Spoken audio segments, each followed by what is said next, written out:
The Smithsonian National Museum of American History stood silent in the early morning light. The first rays of dawn cascaded through the high windows, illuminating the massive war machines that rested like sleeping giants in the military history exhibition. Among them, an M1A1 Abrams tank dominated the center of the hall, its desert tan paint still bearing the scars of combat from a war fought 35 years ago. Frank Caldwell stood motionless before the steel behemoth, his weathered hands resting on the polished barrier that separated visitors from the exhibits. At 78, his once powerful frame had diminished, but the ramrod-straight posture remained unmistakable. Military bearing was not something you lost, even after decades of civilian life. His eyes, sharp blue beneath bristling white brows, examined every inch of the Abrams with the familiarity of an old friend. The museum would not open to the public for another hour. This private viewing had been arranged specially for the veterans gathered in Washington for the 35th anniversary of Operation Desert Storm. For most visitors, this tank was just another weapon of war. For Frank, it was something much more. He reached up unconsciously to touch the small scar above his right eye, a permanent reminder of a night when steel, fire, and courage had collided in the Iraqi desert. Behind him, a young man approached cautiously, his footsteps echoing in the cavernous hall. James Caldwell, 18 and fresh-faced, dressed in the crisp uniform of an Army cadet, watched his grandfather with a mixture of reverence and curiosity. 3 generations of Caldwells had worn the uniform, a lineage of service that stretched back to the battlefields of Europe in World War II. "Is that your tank, Grandpa?" James asked, his voice hushed in the solemn atmosphere of the museum. Frank didn't turn immediately. His mind was elsewhere, racing across the sands of time and desert. "Not exactly," he finally answered, his voice a gravelly rumble. "Mine was hull number A231. This one is A242. Same battalion, though." James moved closer, studying the massive 130-millimeter main gun, the heavy armor plating, the commander's cupola where his grandfather once stood. "They just commissioned me to the armor branch last week. I ship out to Fort Benning after graduation." Now Frank turned, his weathered face breaking into a smile that erased decades of age. "Following the family tradition," he said, pride evident in his voice. "They still talk about you at the academy," James continued. "The Battle of Medina Ridge, the Thunder Battalion." He hesitated, then asked the question he had been saving. "Would you tell me what really happened? Not the history book version. What it was actually like?" Frank looked back at the tank, silent for a long moment. In 35 years, he had rarely spoken about those 4 days in February 1991. Some memories were too intense, too private to share. But James was no longer a child. He was a soldier now, about to join the same Brotherhood of Steel. "It wasn't just about the machine," Frank began, reaching out as if to touch the tank across the barrier. "It was about the men, my crew, the finest men I ever knew." The museum lights seemed to dim as Frank's mind drifted back through decades. The polished floor beneath his feet transformed into scorching sand. The climate-controlled air gave way to the baking heat of the Arabian desert, and the silent Abrams before him roared once again to life. July 1990, Fort Hood, Texas. The air shimmered with heat as summer reached its brutal peak across the sprawling military base. Frank Caldwell, then 43 and carrying the rank of captain, stood atop the commander's hatch of his M1A1 Abrams, surveying the training ground through binoculars. Dust clouds erupted a mile distant as the rest of his company maneuvered across the mock battlefield. Below him, inside the tank's turret, Sergeant First Class Daniel Morgan adjusted his gunner's sight, his dark features illuminated by the glow of the targeting computer. "Target acquired," Morgan announced, his voice calm and measured as always. At 45, Deadeye Morgan was the oldest member of the crew, a veteran of Grenada whose reputation with a 120-millimeter gun had become legendary throughout the battalion. "Send it," Frank ordered, and the tank rocked backward as the main gun fired, sending a training round downrange with deadly accuracy, a direct hit on the target nearly 2 miles distant. "That's how it's done, gentlemen," Morgan said without a hint of boasting, just stating a fact. In the driver's compartment, Sergeant Jesse Cooper whooped in delight. At 25, Maverick Cooper was the youngest of the crew, a Montana farm boy who handled the 60-ton war machine like it was a Ferrari. "Did you see that? 3 moving targets in under 40 seconds. That's got to be some kind of record." The loader's hatch opened, and Sergeant William Peterson emerged, wiping sweat from his brow. The 39-year-old former doctor had earned the nickname Doc long before joining the Army, and his medical knowledge had proven invaluable during training accidents. "Temperature's climbing in the ammo compartment," he reported. "We should head back to the barn before something cooks off." Frank nodded, making a mental note to have the cooling system checked. The new M1A1 was a technological marvel, but it was still a machine with limits and needs. "Cooper, take us home. Standard formation." As the tank rumbled across the training ground, Frank watched his crew perform with practiced efficiency. They had been together for only 6 months, but already they functioned like a single organism. It wasn't just about hitting targets or maneuvering across terrain. It was about trust. The unspoken knowledge that each man would perform his duty, protect his brothers, make the right call when seconds meant survival. But beneath the professional exterior, Frank carried a burden. Every time he looked at Doc Peterson, he felt the weight of his secret. A year earlier, Frank had commanded a different tank with a different crew. Among them had been Lieutenant Robert Peterson, Doc's younger brother. During a night training exercise in Germany, a catastrophic mechanical failure had resulted in an ammunition fire. Frank had ordered evacuation, but Robert had remained behind, trying to save a trapped crewman. The tank had exploded moments later. The official report cited equipment failure. What it didn't mention was Frank's decision to push forward with the exercise despite maintenance warnings. A decision that had cost 2 lives, including Robert Peterson's. And somehow, Robert's older brother had engineered a transfer to Frank's new command without Frank being informed of the connection until after the assignment was complete. Did Doc know? Was he here for answers? Or worse, revenge? Frank had watched him carefully for months, looking for signs, but Peterson was consummate professional, never revealing his hand. The tank rolled into the maintenance bay, and the crew began their post-training procedures. Frank climbed down from the commander's position, his boots hitting the concrete with a thud that echoed through the cavernous space. "Captain Caldwell?" A young lieutenant approached, clutching a folder. "Message from battalion, general staff meeting at 1600 hours. All company commanders required." Frank nodded, dismissing the messenger with a wave. General staff meetings were unusual outside the normal Monday briefings. Something was happening. "Trouble, sir?" Morgan asked, appearing silently at Frank's shoulder with that uncanny sixth sense he seemed to possess. "Not sure yet," Frank replied, checking his watch. "Finish the maintenance protocols and give the crew an early release. Been a long day in the heat." Morgan nodded, but his expression remained concerned. After 20 years in the Army, the gunner had developed an intuition for when the winds were shifting. "Feels like something's brewing," he said quietly. Frank couldn't disagree. The past weeks had seen increased activity across the base, though nothing official had been announced. More night training, accelerated maintenance schedules, unexpected equipment inspections, the invisible machinery of the military preparing for something significant. At precisely 1600 hours, Frank sat in the battalion conference room alongside the other company commanders. Colonel Richard Harrison strode in, his imposing 6'4" frame dominating the room. At 55, Iron Fist Harrison was an old-school commander who had earned his reputation in the jungles of Vietnam alongside Frank 2 decades earlier. "Gentlemen," Harrison began without preamble, "as of 200 hours local time, Iraqi forces under Saddam Hussein have invaded Kuwait. They've overrun the border defenses and are pushing toward Kuwait City." The room fell silent as the implications sank in. Kuwait was a major oil producer and American ally. Iraq had emerged from its long war with Iran, with the 4th largest army in the world, and ambitions that clearly extended beyond its borders. Harrison continued, his voice grave. "The President has ordered the deployment of U.S. forces to Saudi Arabia as part of Operation Desert Shield. Our mission will be to deter further Iraqi aggression and defend Saudi Arabia if necessary." He paused, looking around the room. "The 1st Cavalry Division will deploy as part of the initial force package. Gentlemen, we ship out in 72 hours. Frank felt a complex surge of emotions.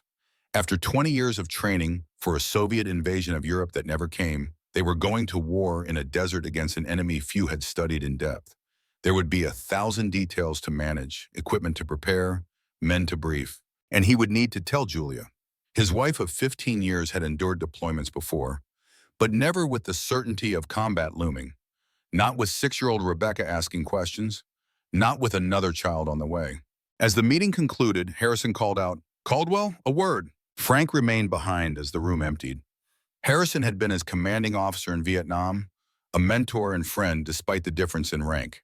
But that friendship had been strained a year ago after the training accident.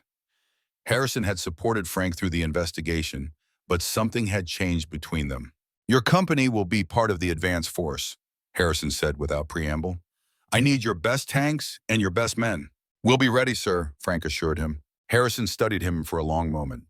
"Will you? This isn't some peacekeeping mission or training exercise. This is war, Frank, real combat against a battle-hardened enemy."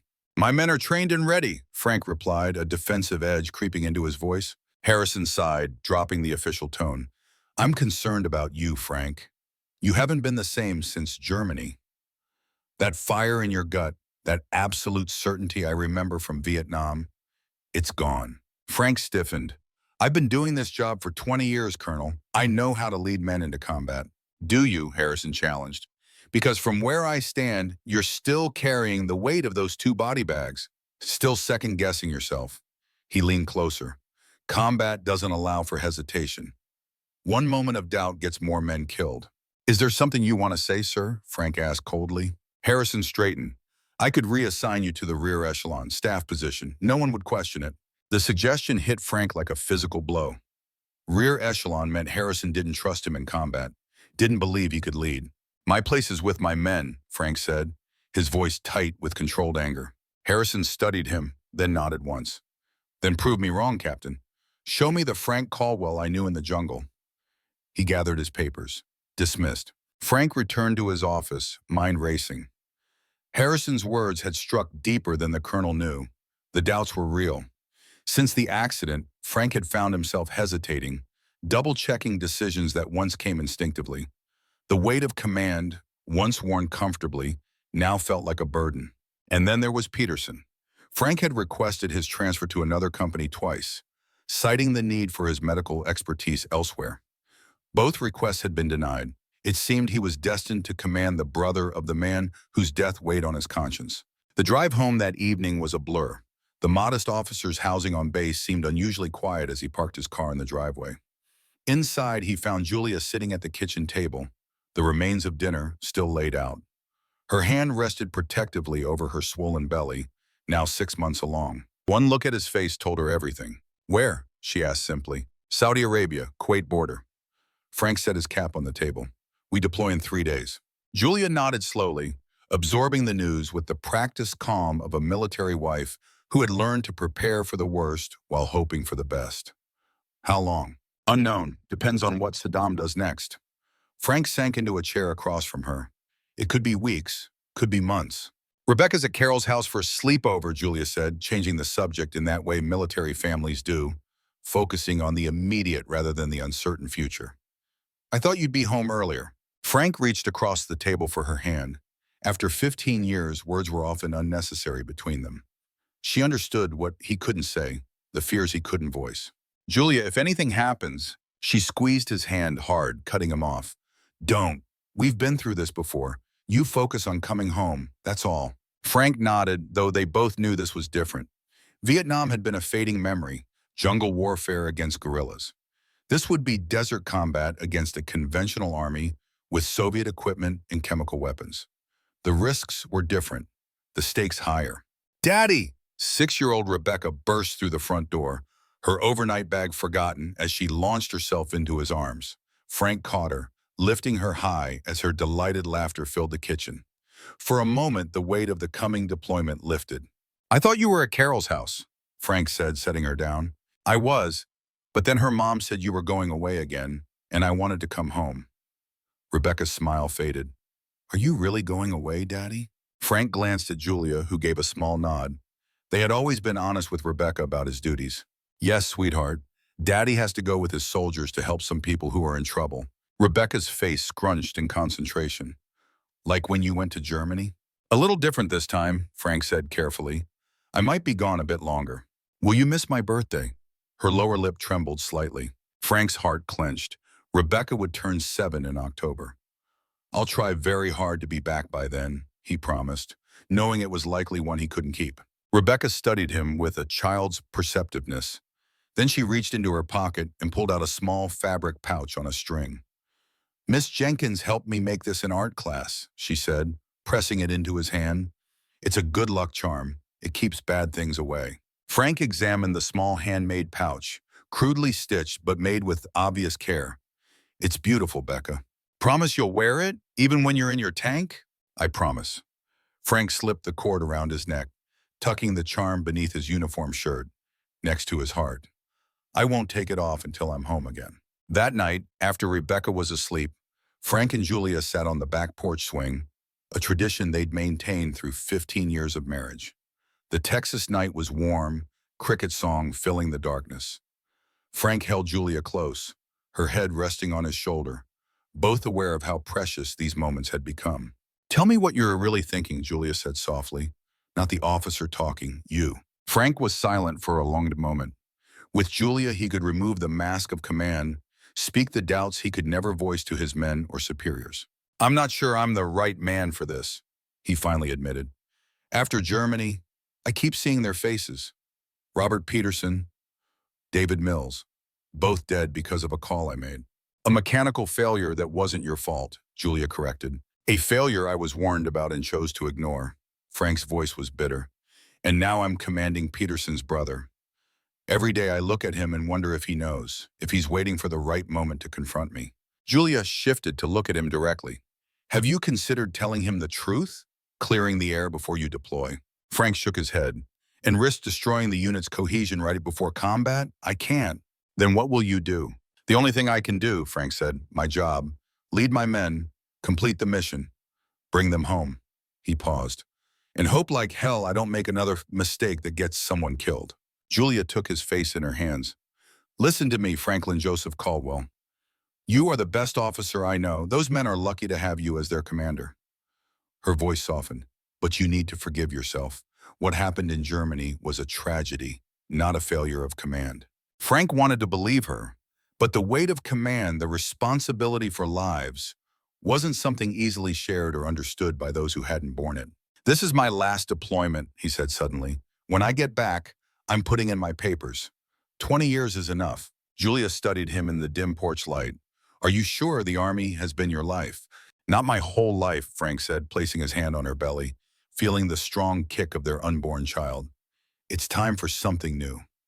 Time to be here for you, for Rebecca, for this little guy. Or girl, Julia smiled. Or girl, Frank conceded. One more mission, then home for good, I promise. The next 72 hours passed in a blur of preparation. Equipment checks, personnel reviews, medical screenings, endless briefings. The 1st Cavalry Division mobilized with the practiced efficiency of a force that had trained for rapid deployment, even if the destination was unexpected. Frank pushed his men hard, knowing that proper preparation would save lives in the desert. The new M1A1 Abrams tanks had to be carefully prepared for desert operations.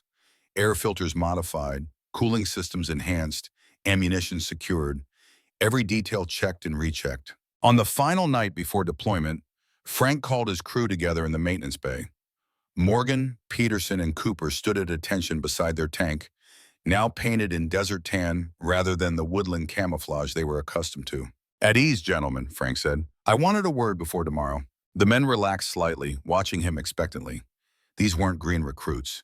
Each had years of service, specialized training, combat experience in some cases. But Iraq would be different from anything they had faced before. We've trained for this, Frank began. Not specifically for desert warfare, perhaps, but for combat operations in any environment. The M1A1 is the finest tank ever built, and you three are the best crew I've commanded. He looked at each man in turn. Morgan, solid and dependable, whose gunner skills were unmatched in the battalion. Peterson, whose medical knowledge had already saved lives during training accidents. Cooper, young and occasionally reckless, but with a natural feel for the massive machine that couldn't be taught. Where we're going, we'll face an enemy with Soviet equipment, possibly chemical weapons, and years of combat experience from the Iran-Iraq War, Frank continued. But they've never faced anything like us. Like this. He placed his hand on the tank's armored hull. Questions? Cooper raised his hand. Word is the Iraqis have thousands of T-72s, Soviet tanks. How do we stack up, really? A fair question. The T-72 was the Soviet Union's main battle tank, exported widely to client states like Iraq. The T-72 has a 125mm main gun compared to our 120mm, Frank acknowledged. But our depleted uranium rounds have better penetration. Their autoloader is faster, but less reliable than Sergeant Peterson here. Their night vision is generations behind ours. He paused. Most importantly, they don't have you. Technology matters, but the crew makes the difference. Morgan spoke next. Rules of engagement, sir? Another good question. Standard NATO protocols unless otherwise instructed. We're there to defend Saudi Arabia from potential invasion. If the Iraqis cross the border, we engage. If they use chemical weapons, we have protective measures. Frank checked his watch. Full briefing at 0500 tomorrow. Wheels up at 0700. As the men prepared to disperse, Frank added, "One more thing. I know you all have families, concerns at home. If there's anything you need addressed before we deploy, my door's open until midnight." The men nodded, understanding the offer. In the hours before deployment, commanders often help resolve last-minute family issues, legal matters, personal concerns. As Morgan and Cooper headed off, Peterson lingered behind. "Something on your mind, Sergeant?" Frank asked, tension coiling in his stomach. Was this the moment? Had Peterson waited until the eve of deployment to confront him about his brother's death? "Sir, Peterson hesitated, then straightened. "I want you to know it's an honor to serve under your command. Whatever happens over there, I've got your back." Frank studied the man's face, looking for any sign of hidden meaning, any indication that this was something other than a simple vote of confidence. He found none. "Thank you, Sergeant. That means a great deal." Peterson nodded and departed, leaving Frank alone with the tank and his thoughts. If Peterson knew about his role in Robert's death, he gave no sign. Perhaps Julia was right. Perhaps it was time to clear the air, speak the truth before they faced combat together. But not tonight. Tonight there were 100 other details demanding attention. The conversation with Peterson would have to wait. Dawn broke over Fort Hood on deployment day. Families gathered to say goodbye, a scene repeated on military bases throughout history. Brave faces masking breaking hearts, promises to right, prayers for safety and swift return. Frank held Julia close, breathing in the scent of her hair, committing it to memory. "Don't be a hero," she whispered fiercely. "Just come home." "I promised, didn't I?" Frank replied, trying to keep his tone light. "One more mission, then I'm all yours." Rebecca clung to his leg, unusually quiet. Frank knelt down to her level. "Remember what we talked about, soldier. You're in charge while I'm gone. Help your mom. Take care of the baby when it comes." Rebecca nodded solemnly. "I made you something else," she said, pressing a folded paper into his hand. "Don't open it until you're on the plane." "Yes, ma'am," Frank said, giving a playful salute that coaxed a small smile from her. He tucked the paper into his breast pocket, next to the good luck charm he'd promised to wear. The final call came too soon. Frank kissed Julia one last time, held Rebecca tight, then joined the column of men boarding the transport buses that would take them to the airfield. He didn't look back. Couldn't. Combat demanded focus, and that began now. Aboard the massive C-5 Galaxy transport aircraft, Frank settled in for the long flight. The cavernous cargo hold was packed with men and equipment, the noise level making conversation difficult. Once they were airborne, he remembered Rebecca's paper and carefully unfolded it. A child's drawing, crude but recognizable. A tank, colored brown for the desert. A stick figure standing in the commander's hatch, wearing what appeared to be a cape. "My daddy the hero," written in careful kindergarten letters. Frank stared at the drawing, throat tight with emotion. The innocence of it, the simple faith that daddy would be a hero, would come home safely, struck him to his core. He carefully refolded the paper and returned it to his pocket, vowing silently that he would live up to his daughter's image of him. Across the aisle, he noticed Peterson looking at a photograph, a family portrait, wife, 2 young children, and a third figure that made Frank's heart stop. Robert Peterson, in his dress uniform, smiling proudly with his older brother. In that moment, Frank made a decision. Before they saw combat, he would tell Peterson the truth about what happened in Germany, about his responsibility for Robert's death. The man deserved to know, and Frank couldn't lead him in combat with this lie between them. The opportunity came 18 hours later, during a refueling stop in Spain. The men stretched their legs on the tarmac, grateful for fresh air after the recycled atmosphere of the transport plane. Frank found Peterson alone, staring out at the Mediterranean Sea visible beyond the airfield perimeter. "Walk with me, Sergeant," Frank said quietly. They moved away from the others, toward a quieter section of the tarmac. Frank struggled to find the right words, the proper way to begin a confession, a year in the making. "Sir," Peterson prompted when the silence stretched too long. Frank took a deep breath.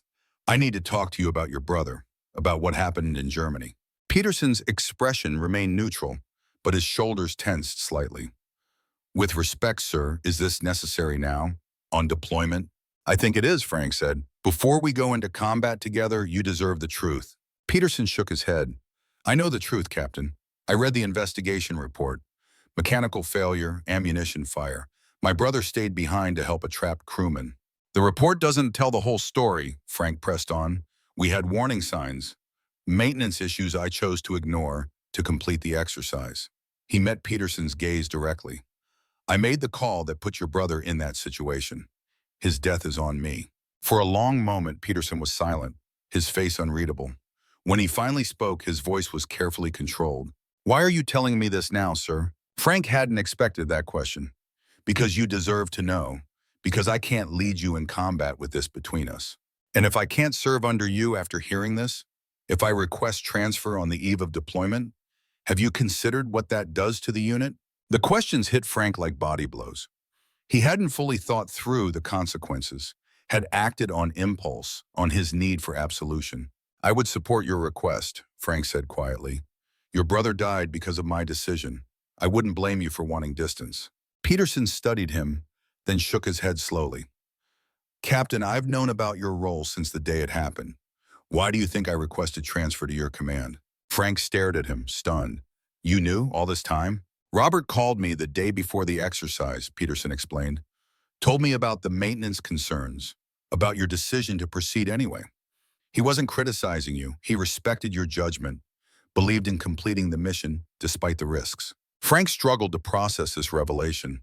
"Then why request assignment to my company? Revenge?" Peterson actually smiled slightly. "Understanding, I needed to know what kind of officer my brother followed so loyally. What kind of man he trusted with his life." The smile faded. "I watched you carry that guilt for months, Captain. Saw how it affected your command decisions, how you second-guessed yourself." "And your conclusion?" Frank asked, voice rough. "That my brother's faith in you was well-placed," Peterson said simply. "That you're an officer who cares about his men, who takes responsibility, who leads from the front." He straightened. "An officer I'm proud to follow into combat, sir." Frank felt as if a massive weight had lifted from his shoulders. Not absolution, perhaps, but understanding. Acceptance. "Thank you, Sergeant," he managed. "That means more than you know." Peterson nodded once. "Permission to speak freely, sir?" "Granted." "Let it go," Peterson said firmly. "What happened to Robert wasn't your fault. It was war. Training for war. People die. He knew the risks." He paused. "The men need you focused on the present, on the mission ahead. Not looking backward." Frank recognized the wisdom in the words. The past couldn't be changed, but how he led now, how he commanded in the coming conflict, that was still in his control. "Understood, Sergeant. Thank you." As they walked back to the aircraft, Frank felt a clarity he hadn't experienced in a year. The burden wasn't gone, might never fully disappear, but it had transformed into something manageable, a reminder rather than a crippling weight. The flight resumed, carrying them towards Saudi Arabia in an uncertain future. Frank reviewed the intelligence briefings, studied the maps, prepared as thoroughly as possible for the challenges ahead. But now there was something new in his preparations, a sense of purpose, of conviction renewed. The C-5 Galaxy touched down at King Fahd International Airport near Tehran, Saudi Arabia on August 9, 1990. As the rear cargo door lowered, a blast of heat entered the aircraft, so intense it felt like opening an oven. Frank led his men down the ramp into a world utterly different from the one they had trained for. The Saudi desert stretched to the horizon in all directions, an endless sea of tan and beige under a merciless sun. The temperature on the tarmac reached 120 degrees Fahrenheit, immediately soaking uniforms with sweat. The air was so dry it seemed to suck the moisture directly from their lungs with each breath. This was their new battlefield, a vast, featureless arena of sand and rock, where visibility stretched for miles, where there was no cover, no concealment, nowhere to hide. A tank commander's nightmare in some ways, a perfect killing ground in others. As Frank surveyed this alien landscape, He was approached by a British officer in desert camouflage, sweat already staining his uniform. Captain Caldwell? Major James Harwick, British Army, 7th Armored Brigade, the Desert Rats. The Englishman extended his hand. Welcome to hell. Frank shook the offered hand. That bad? Harwick gestured to the surrounding desert. Temperature will hit 130 by midday. Sand gets into everything. Electronics fail.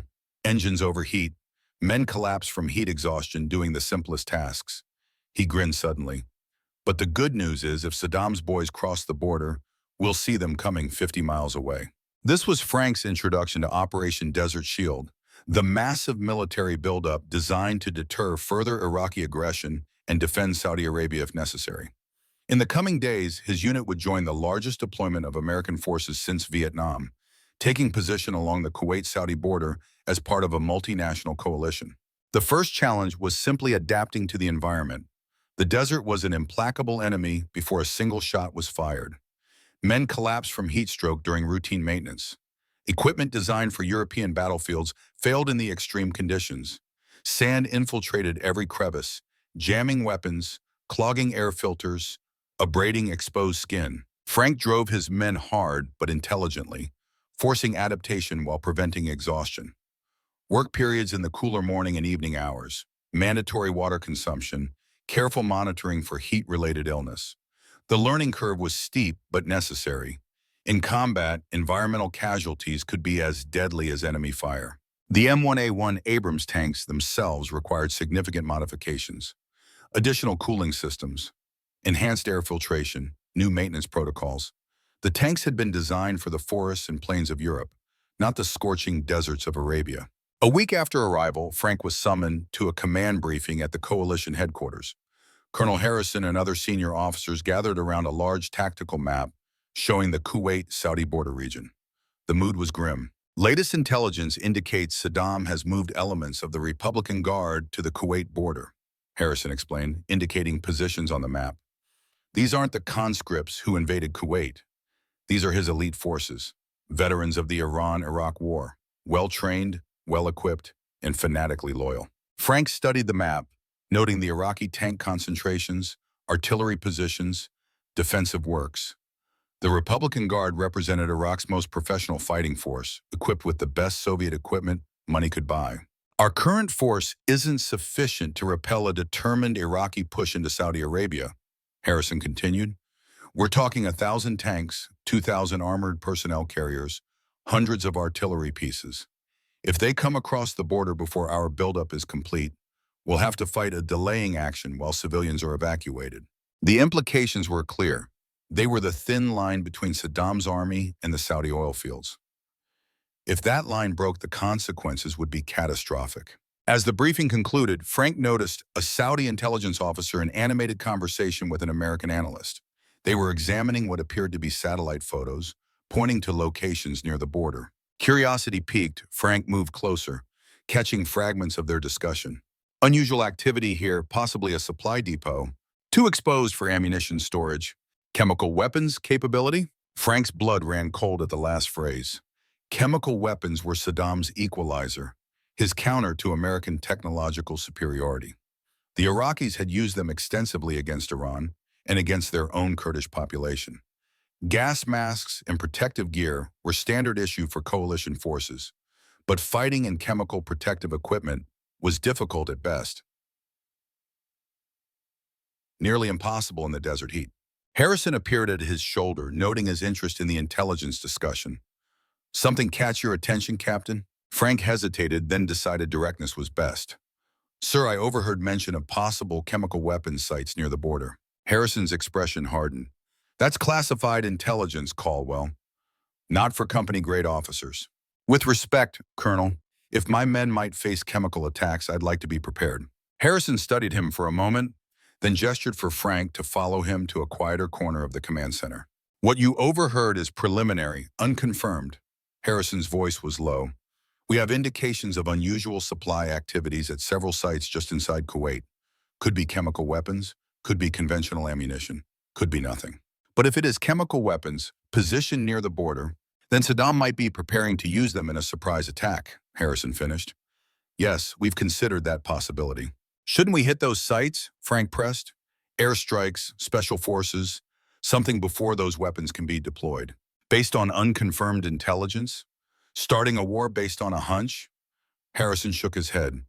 Not how this works, Captain. We're here to defend, not attack, at least for now. Frank recognized the political reality behind the military constraints. They were guests in Saudi Arabia, operating under strict rules of engagement. No offensive operations without clear provocation. I understand, sir, Frank said, though his concern remained. I'll ensure my men are prepared for chemical defense. Harrison nodded, but as Frank turned to leave, he added, Keep this to yourself, Caldwell. Last thing we need is rumors spreading through the ranks. Frank returned to his unit, troubled by what he'd overheard but bound by orders to maintain secrecy. The possibility of chemical weapons use added another layer of complexity to an already challenging situation. That evening, as the brutal heat of day gave way to the surprising chill of the desert night, Frank found Cooper performing maintenance on their tank's engine. The young driver had adapted to the desert conditions better than most, his farm upbringing having prepared him for harsh environments and mechanical improvisation. How's she running? Frank asked, inspecting the massive turbine engine that powered the Abrams. Like a dream, sir, Cooper replied, wiping grease from his hands. Had to modify the air intakes to deal with the sand, but she's purring now. This baby will outrun anything the Iraqis have, guaranteed. Frank nodded, appreciating the young man's enthusiasm. Don't get overconfident, Sergeant. Speed isn't everything in tank warfare. No, sir, but it sure helps, Cooper grinned. My grandpa was a tank driver in World War II. M4 Sherman said the German Tigers would blow holes in them like they were made of paper, but the Shermans could run circles around the heavier German tanks. Your grandfather was a wise man, Frank acknowledged. Mobility is an advantage, but these aren't World War II tanks we're facing. The T-72s can move, and their 125mm guns can penetrate most armor at range. Cooper's grin faded slightly. But not our armor, right? The depleted uranium plating is supposed to stop anything they can throw at us. Frank chose his words carefully. The men needed confidence in their equipment, but not false security. The frontal armor should withstand direct hits from their standard ammunition. Side and rear armor is more vulnerable, and a hit to the tracks will immobilize us, armor or no armor. Cooper absorbed this soberly. So don't get flanked and don't sit still. Got it. Exactly, Frank said, pleased with the young man's quick understanding. In tank warfare, whoever sees first, shoots first, hits first, wins. Our thermal imaging and targeting systems give us the advantage there. If they work in this heat, Cooper noted pragmatically, electronics don't like this environment much. Which is why we maintain and test daily, Frank reminded him. Speaking of which, full systems check at 0500 tomorrow. Make sure Morgan and Peterson are informed. Cooper nodded, then hesitated. Sir, can I ask you something off the record? Frank sensed the serious shift in tone. Go ahead. These Iraqis, they've fought a long war against Iran. They've got combat experience most of us don't have. What are we really facing here? It was a fair question, one Frank had been considering himself.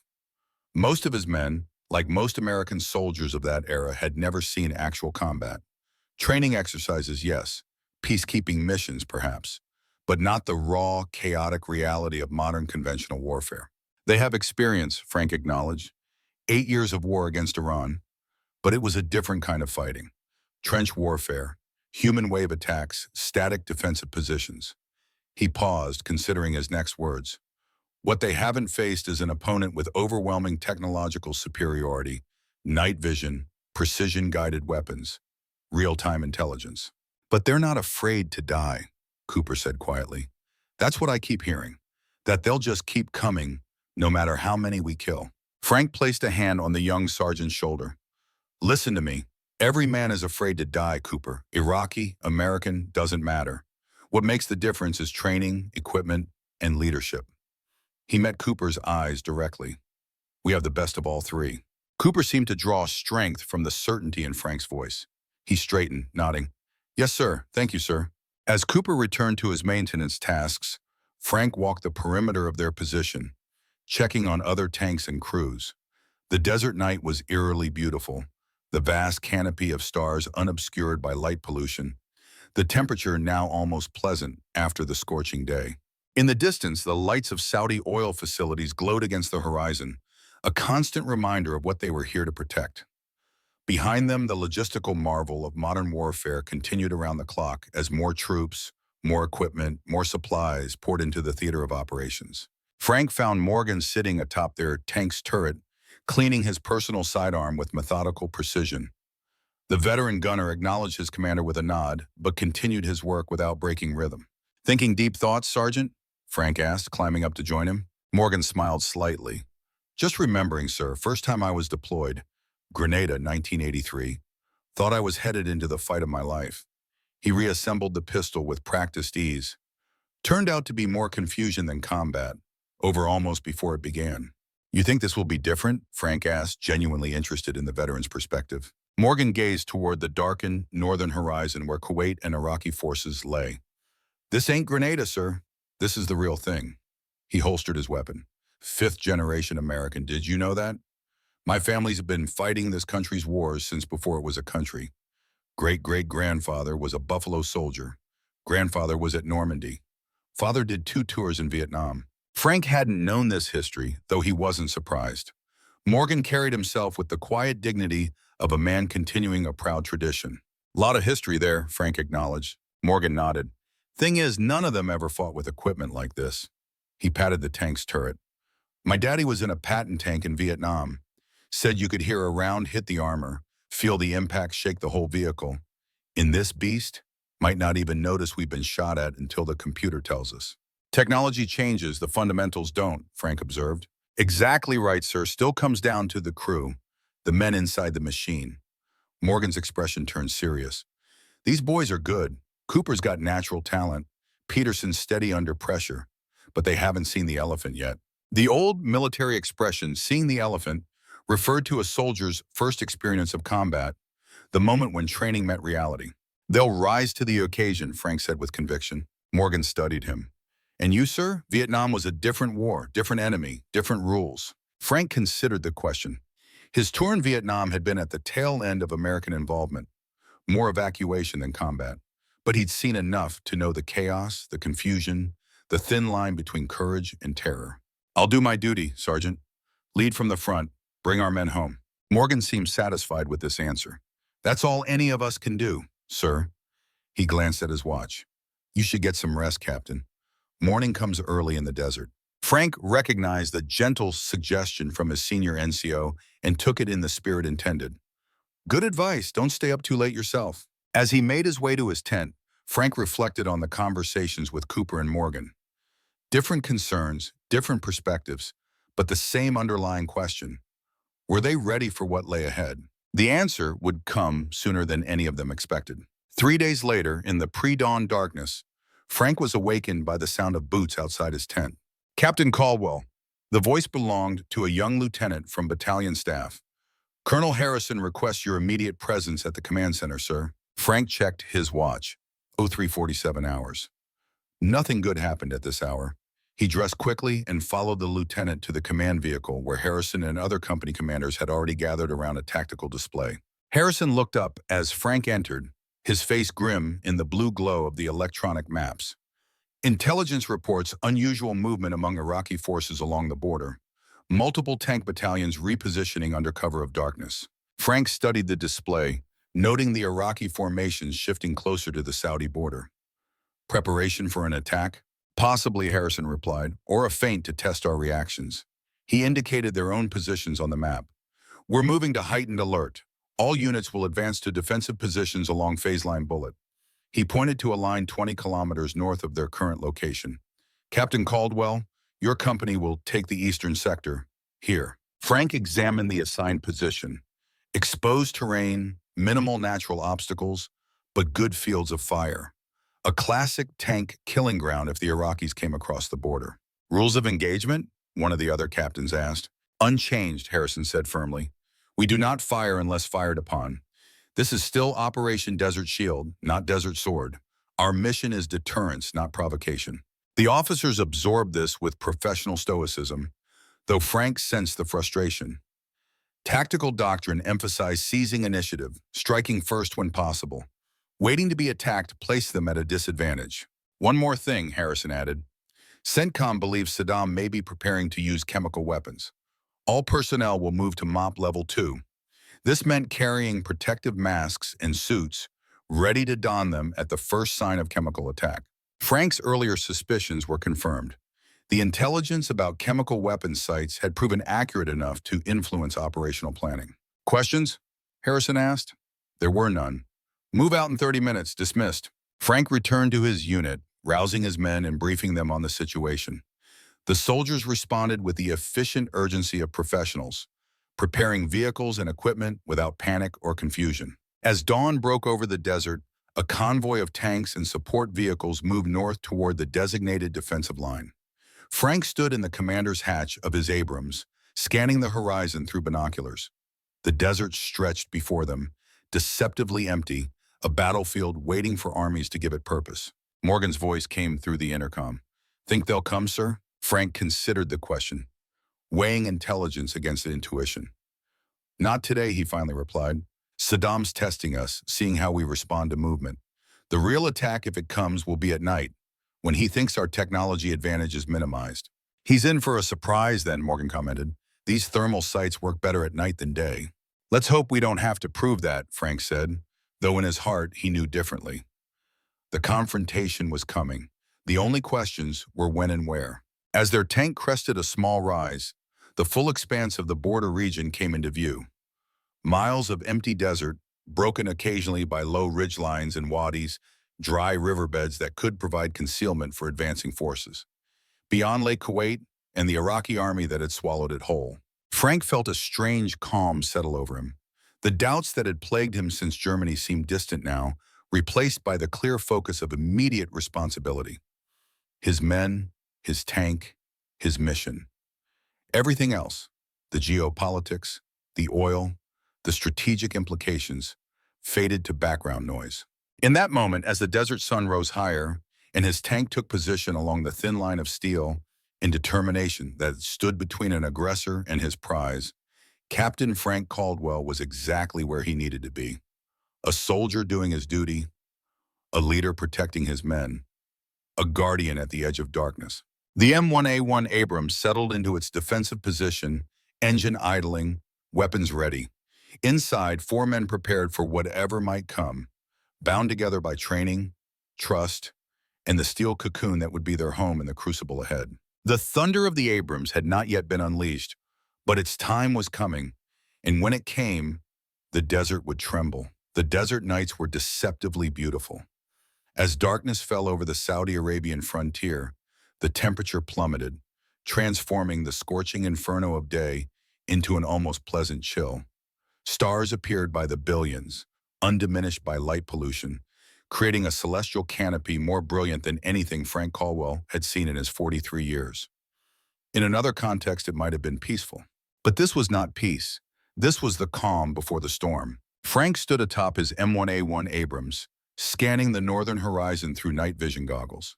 20 miles beyond that invisible line lay Kuwait, occupied by Iraqi forces. Beyond that, Iraq itself and the regime of Saddam Hussein. The massive buildup of Operation Desert Shield had been underway for nearly 2 months now. American and coalition forces continued to pour into Saudi Arabia daily, establishing a defensive line to prevent any further Iraqi advance. Yet for all the activity behind them, the frontier remained eerily quiet. The enemy was out there, watching, waiting, just as they were. Beautiful night, sir, Sergeant Peterson said, climbing up to join his commander. Almost makes you forget why we're here. Frank lowered the night vision device. Almost, he agreed, but not quite. Both men fell silent, contemplating the vast emptiness before them. Their tank, designated Thunder 7, sat in a defensive position overlooking a wide wadi. If Iraqi armor attempted to cross the border here, the dried riverbed would channel them directly into prepared firing positions. Classic ambush terrain. On time, if it came to that. Men are wondering when it's going to start, Peterson said after a while. The waiting gets to them more than the heat. Frank nodded. The psychological strain of anticipation was often worse than combat itself. They had been in country for weeks, training, acclimating, preparing. The men were ready. Some were even eager, though they'd never admit it. Better to face the reality than imagine it endlessly. Any day now, President Bush will give Saddam a deadline to withdraw from Kuwait, Frank replied. After that, it's just a matter of time. And if they do use chemical weapons, Peterson asked, giving voice to the concern that had been circulating through the ranks despite official secrecy. Frank studied the sergeant's face in the starlight. The intelligence about Iraqi chemical weapons capability was supposed to be restricted, but rumors spread quickly among soldiers preparing for battle. We trained for it. We were equipped for it. Frank tapped the protective mask secured to his belt. But between you and me, I don't think Saddam's that stupid. He knows what would happen if he crossed that line. Peterson seemed satisfied with this assessment. The men are ready, sir, whatever comes. I know they are. Frank placed a hand on the sergeant's shoulder. Get some sleep. I want full maintenance checks at 0500. As Peterson descended from the turret, Frank remained, absorbing the night. The Abrams beneath him hummed with latent power, even at idle. 60 tons of advanced armor and weaponry, the most sophisticated land-fighting vehicle ever created. Yet for all its technology, its effectiveness would ultimately depend on the four men who operated it. The human element, the factor that couldn't be engineered or predicted. Morgan, the veteran gunner whose steady hand had never failed. Peterson, whose medical knowledge and unflinching reliability formed the crew's backbone. Cooper, the young driver with natural talent and occasional recklessness. And himself, the commander, responsible for turning these individuals into a seamless fighting unit. A shooting star traced across the heavens, burning bright for a brief moment before vanishing. Frank thought of his daughter Rebecca, 6 years old and fascinated by the night sky. He had promised to take her stargazing when he returned. One more promise to keep. The radio in his helmet crackled. Thunder 7, this is Thunder Actual, radio check, over. Frank pressed the transmit button. Thunder Actual, this is Thunder 7, Lima Charlie, over. Loud and clear. Thunder 7, report to command post at 0600 tomorrow. New intelligence briefing. Thunder Actual out. Frank acknowledged the order. Curiosity piqued. New intelligence could mean many things, not all of them good. He took one last look at the star canopy above, then descended into the tank's interior. Inside, Cooper was already asleep in his cramped driver's compartment, while Morgan sat cleaning his sidearm by the glow of a small red light. The veteran gunner looked up as Frank entered. Anything interesting up there, sir? Morgan asked quietly. New orders. Intelligence briefing at 0600. Morgan's expression remained neutral, but his eyes narrowed slightly. After 20 years in uniform, he had developed an almost supernatural ability to sense when the tactical situation was shifting. Something's coming, he said. It wasn't a question. Frank nodded. Soon, I think. Get some rest, Sergeant. Tomorrow may be a long day. Sleep came fitfully for Frank that night, as it had most nights since their arrival in Saudi Arabia. In his dreams, he was back in Germany, watching helplessly as Robert Peterson's tank erupted in flames. Only in the dream, it was William Peterson inside, looking out at him with accusatory eyes as the fire consumed him. Frank would wake with a start, heart pounding, the desert chill having nothing to do with the sweat that soaked his uniform. Dawn arrived with its customary abruptness, the sun breaching the horizon and immediately asserting its dominance. By 0600, the temperature had already climbed past 90 degrees. Frank made his way to the command post, a collection of tents and vehicles established behind the forward defensive line. Colonel Harrison stood over a table spread with maps and satellite imagery, his face grim in the harsh light. Around him gathered the company commanders of the battalion, equally somber. Whatever news awaited them, it clearly wasn't good. Gentlemen, Harrison began without preamble when all had assembled. New intelligence has confirmed our worst suspicions. Saddam has positioned chemical weapons near the border, likely in preparation for their use against coalition forces. A tense silence fell over the gathering. Chemical warfare had been a specter haunting military planners since World War I. The threat of poison gas, of invisible death drifting on the wind, held a unique terror. We've identified multiple storage facilities here, and here. Harrison indicated positions on the map just inside Kuwaiti territory. Satellite imagery shows increased activity at all locations. MI believes they're preparing VX nerve agent and mustard gas for battlefield deployment. Frank studied the marked locations. All were within artillery range of coalition positions. If the Iraqis launched a chemical attack, they could blanket the entire defensive line within minutes. In response, Harrison continued, we're moving to MOP Level 3 effective immediately. All personnel will carry their protective equipment at all times, ready to don at a moment's notice. Additionally, our defensive posture is shifting from shield to sword. This last statement caused the officers to exchange glances. The transition from Desert Shield to Desert Sword implied a fundamental change in mission from defensive to offensive operations. The president has issued an ultimatum to Saddam Hussein, Harrison explained. Complete withdrawal from Kuwait by January 15th, or face military action. Intelligence does not expect compliance. So there it was, the countdown to war had officially begun.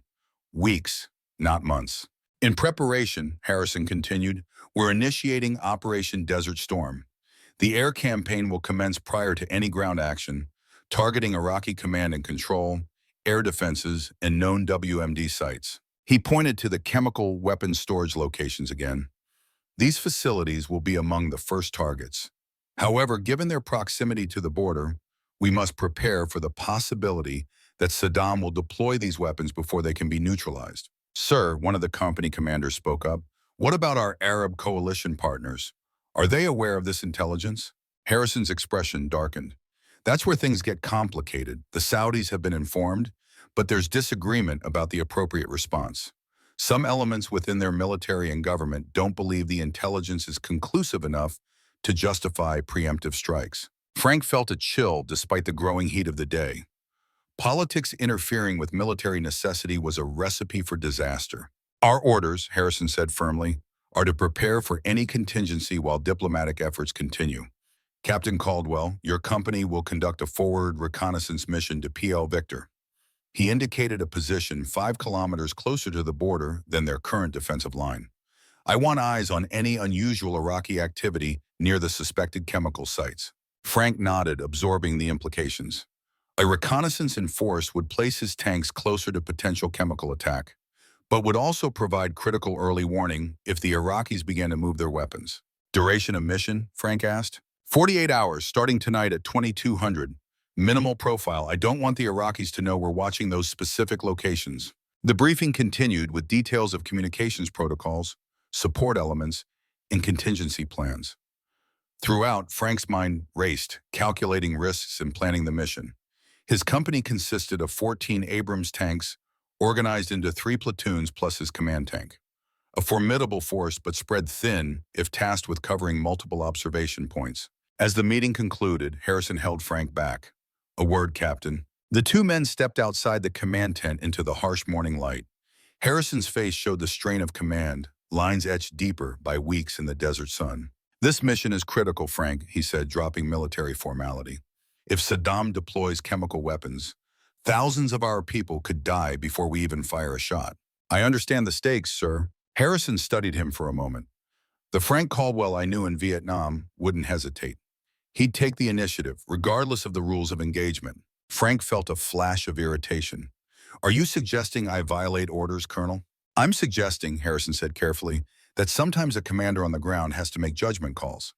If you see those weapons being prepared for use, waiting for authorization to engage might not be an option. The implication was clear. Harrison was giving him unofficial permission to act if necessary, even if it meant firing the first shots of the ground war. I'll use my best judgment, sir, Frank replied neutrally. Harrison seemed satisfied with this ambiguous response. That's all I can ask. He clapped Frank on the shoulder. Bring your men home, Captain, all of them. Frank returned to his company, mind churning with the implications of the new intelligence and his conversation with Harrison. The mission parameters were clear enough, but the unspoken expectations added layers of complexity. If he spotted Iraqi forces preparing to deploy chemical weapons, could he justify preemptive action?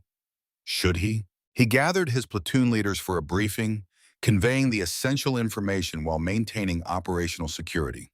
No mention of chemical weapons specifically, only high-value targets near the border that required monitoring. We move out at 2200, Frank concluded. Maximum dispersion, minimum radio traffic. Questions? Lieutenant Phillips, commanding 1st Platoon, raised a hand. Rules of engagement, sir? Standard protocols, Frank replied. We do not fire unless fired upon. This is strictly observation. The young officers nodded, absorbing their orders with professional composure. They were good men, well-trained and dedicated. Frank felt a surge of pride mixed with the weight of responsibility.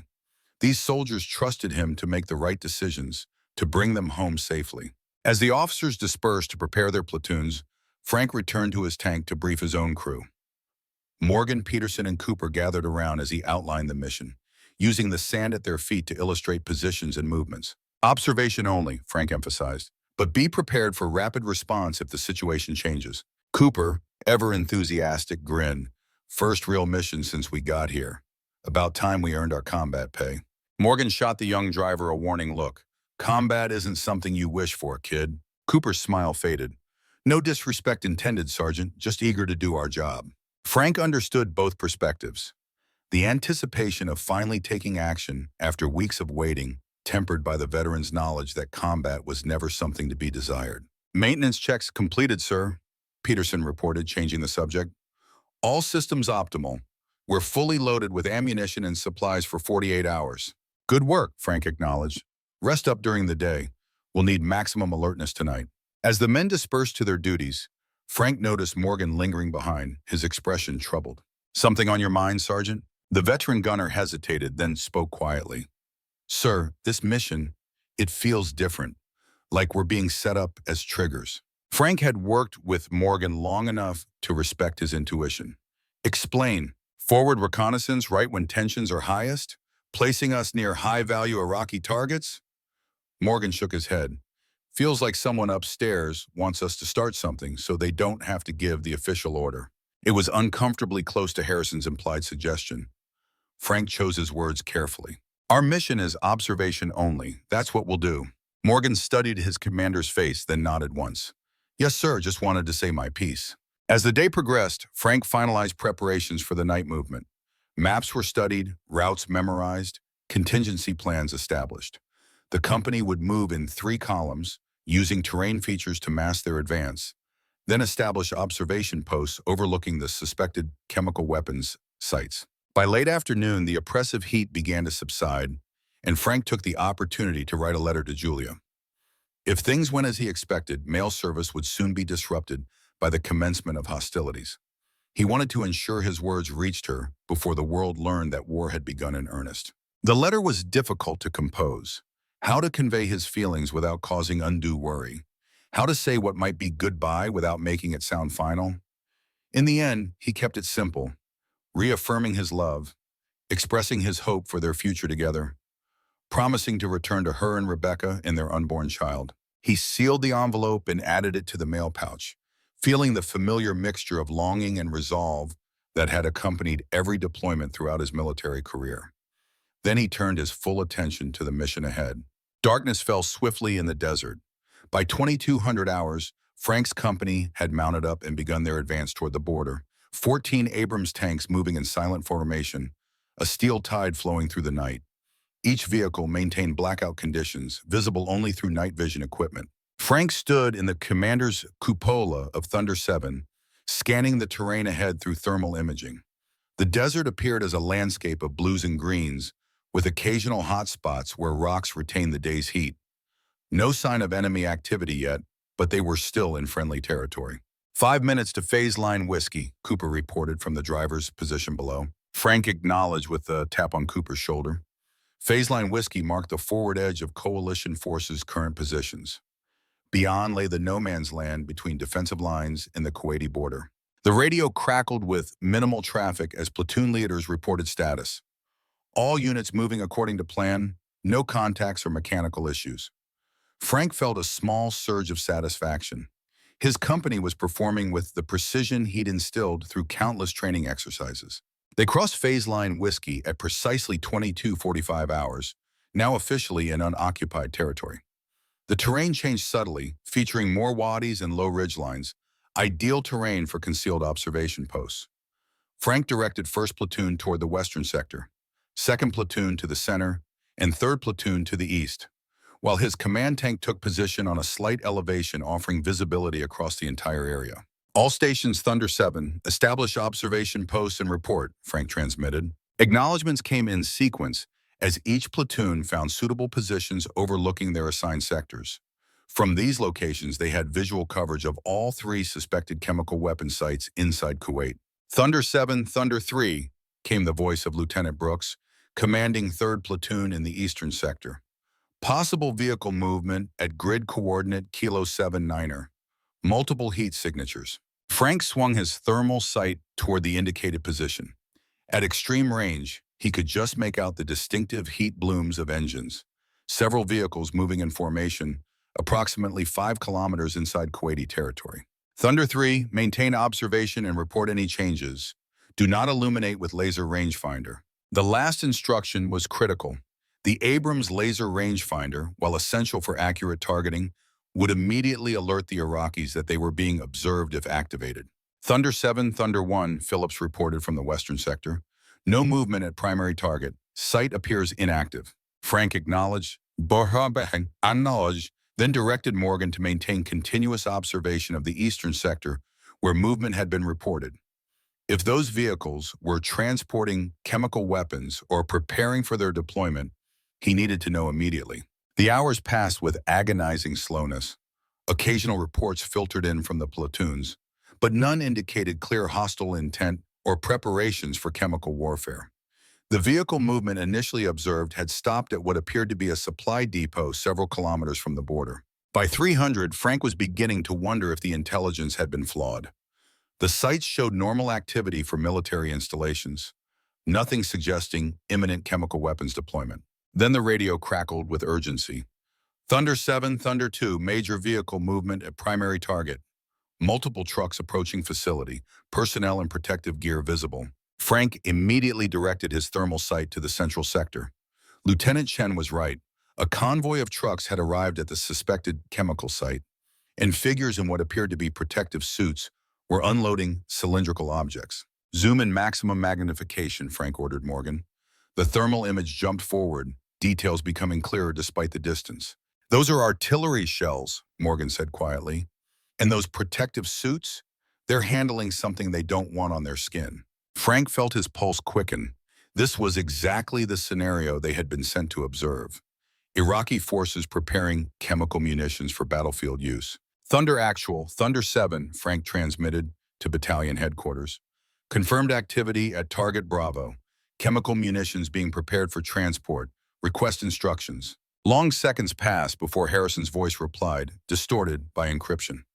Thunder 7, maintain observation. Do not engage. Repeat, do not engage. Air assets being redirected for potential strike. Frank acknowledged the order, but unease settled in his stomach. Airstrikes would take time to organize, especially at night. By then, those chemical shells could be loaded onto artillery pieces and fired at coalition positions. Sir, Peterson said from the loader's position, those trucks are being reloaded. They're moving the shells out. Frank verified through his own optics. Peterson was right. The Iraqis were loading the suspected chemical munitions back onto the transport vehicles. They weren't staging them for immediate use. They were relocating them. Thunder Actual, Thunder 7, target munitions being transported away from facility. Direction indicates movement toward border. Harrison's reply was immediate. Understood, Thunder 7. Continue tracking. Do not lose those vehicles. As the Iraqi convoy began to move, Frank made a quick decision. Thunder 2, maintain position and observation of primary facility. Thunder 1 and 3, converge on my position. We're going to establish a tracking screen. The order would concentrate most of his force in the central sector, leaving the western and eastern chemical sites with minimal observation. A calculated risk, but necessary if they were to maintain visual contact with the munitions being transported. Frank directed Cooper to move their tank to a ridge position, offering better vantage of the convoy's likely route. The massive Abrams responded instantly, its gas turbine engine propelling 60 tons of armor with surprising agility across the desert terrain. From the new position, the Iraqi convoy was clearly visible, now heading south toward the border. Frank counted 8 transport trucks escorted by several lighter vehicles, possibly BRDM scout cars or BMP infantry fighting vehicles. They're moving those weapons into firing position, Morgan concluded, voicing what they all suspected. Getting ready to hit our front lines with gas. The realization crystallized Frank's thinking. If those chemical munitions reached artillery units near the border, thousands of coalition troops could die horrible deaths without ever firing a shot in their own defense. The window to prevent that outcome was closing rapidly. Thunder Actual, Thunder 7, convoy heading directly for border. Estimated time to crossing point, 15 minutes. Harrison's voice betrayed tension despite the radio distortion. Understood, Thunder 7. Air assets still 20 minutes out. Continue tracking. The implication was clear.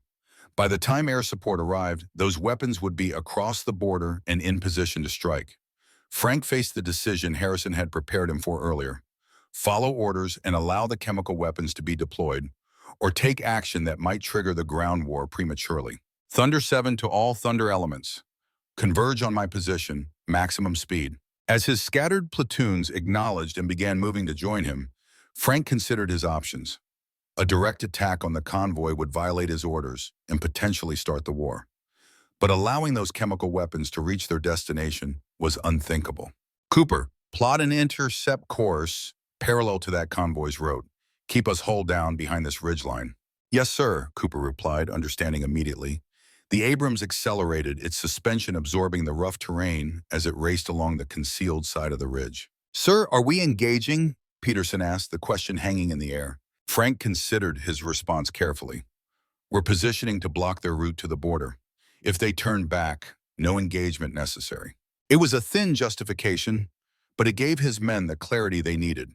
They would not fire first, but neither would they allow chemical weapons to threaten coalition forces. The tank crested a small rise, providing momentary visibility of the Iraqi convoy now less than 3 kilometers away. They were moving quickly, clearly intent on reaching the border before dawn exposed them to coalition air power. Thunder 7 to all units. Form blocking position at grid Delta 5-3. Hull down, weapons tight. The acknowledgments came in a sequence as his platoons converged on the designated coordinates.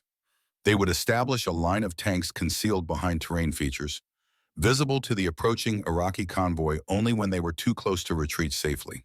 It was a gamble. If the Iraqis chose to fight rather than withdraw, Frank would have initiated the first armored engagement of the war. If they retreated, he would have prevented a chemical attack without firing a shot.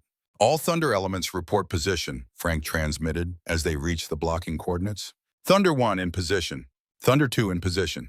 Thunder 3 in position. 14 Abrams tanks now lay in wait, engines idling, guns trained on the approach route. Frank checked his watch. 03:47 hours. Less than 15 minutes until dawn would begin lightening the eastern sky. Thunder actual, Thunder 7, Frank transmitted. We have established blocking position at grid Delta 5-3 to deter chemical weapons transport across border. Weapons tight, awaiting further orders. Harrison's response crackled through after a brief delay. Thunder 7, what is your intent? The carefully worded question spoke volumes.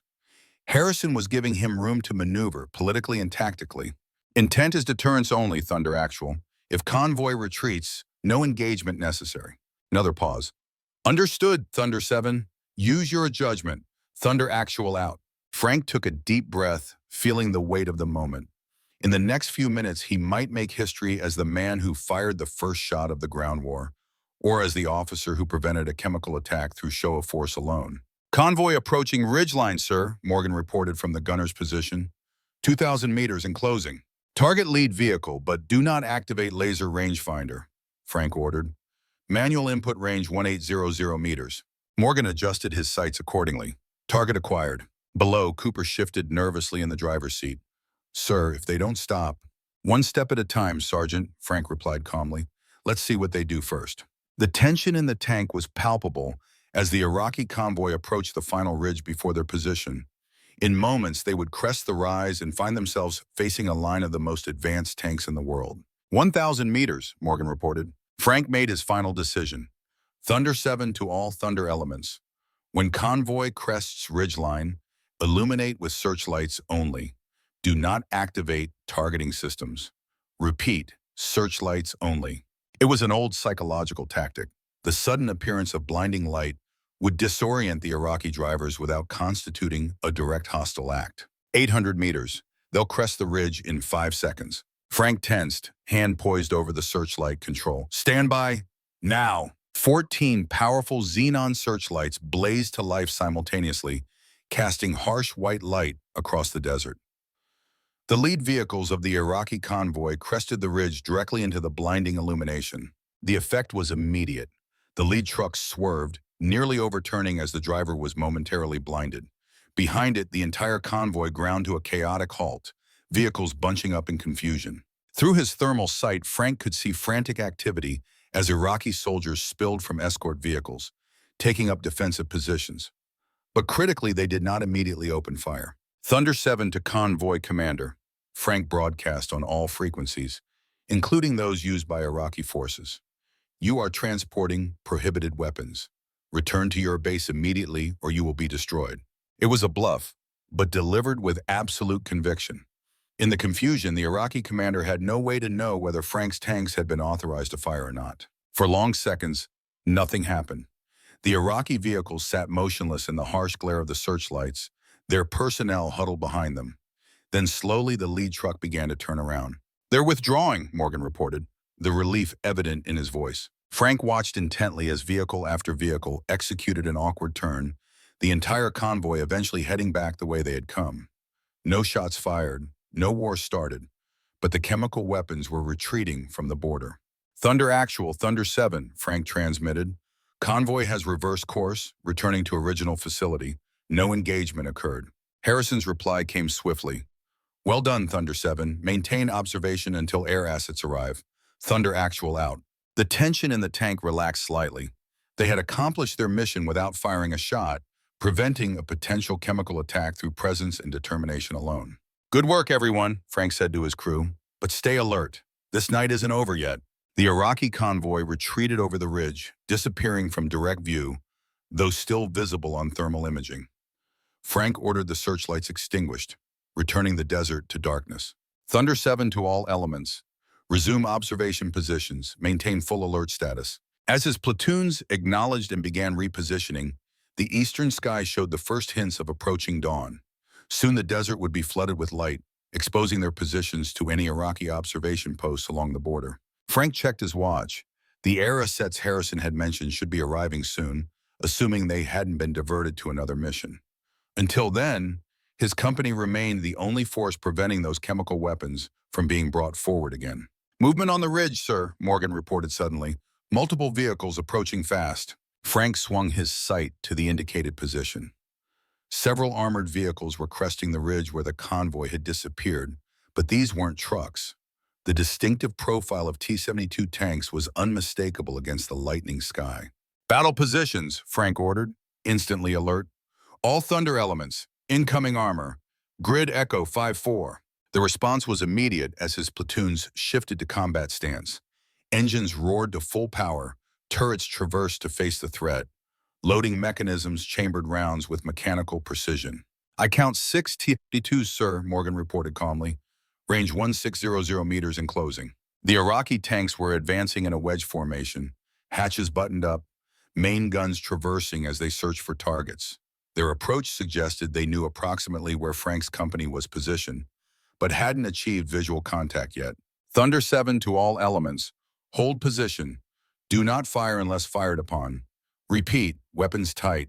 Frank's mind raced through options. The appearance of Iraqi armor changed the equation dramatically. This was no longer about preventing chemical weapons transport. It was a direct confrontation between opposing armored forces. "Thunder Actual, Thunder 7, 6 enemy tanks approaching our position. Request immediate instructions." Harrison's reply was delayed, likely due to consultation with higher command. Meanwhile, the Iraqi tanks continued their advance, now less than 1,500 meters away and spreading out into an attack formation. "Sir, they're targeting," Morgan reported tensely. "Laser warning receivers picking up emissions." The Abrams tanks were equipped with sensors that detected when they were being painted by enemy laser rangefinders. The Iraqi T-72s were preparing to fire. "Thunder 7 to all elements. Targeting authorization granted. Laser designate targets, but hold fire." It was the final line before engagement. By activating their own laser rangefinders, Frank's tanks would alert the Iraqis that they were targeted as well, potentially deterring them from firing first. "Range 1200 meters, Morgan reported. Finger poised above the laser designator switch. Frank made his decision. Designate lead tank. Morgan pressed the switch, sending an invisible laser beam to bounce off the lead T-72. Instantly, precise range data populated his targeting computer, guaranteeing a first-round hit if he fired. The effect on the Iraqi formation was immediate. The lead tank halted abruptly, turrets swiveling as its crew registered the laser warning. Behind it, the other tanks also stopped, creating momentary confusion in their ranks. Then Harrison's voice broke through the radio. "Thunder 7, Thunder Actual, air support 60 seconds out. Hold position, do not engage unless fired upon." Frank acknowledged, relief mixing with continued tension. Coalition aircraft would dramatically shift the balance of power, but they weren't here yet. For the next minute, his company faced 6 enemy tanks alone. 900 meters, Morgan updated. They've resumed advance. The Iraqi commander had apparently decided to press forward despite being targeted. Either he didn't believe Frank's tanks would fire, or he was willing to accept casualties to complete his mission. Thunder 7 to all elements. Select sabot rounds. Prepare to engage on my command only.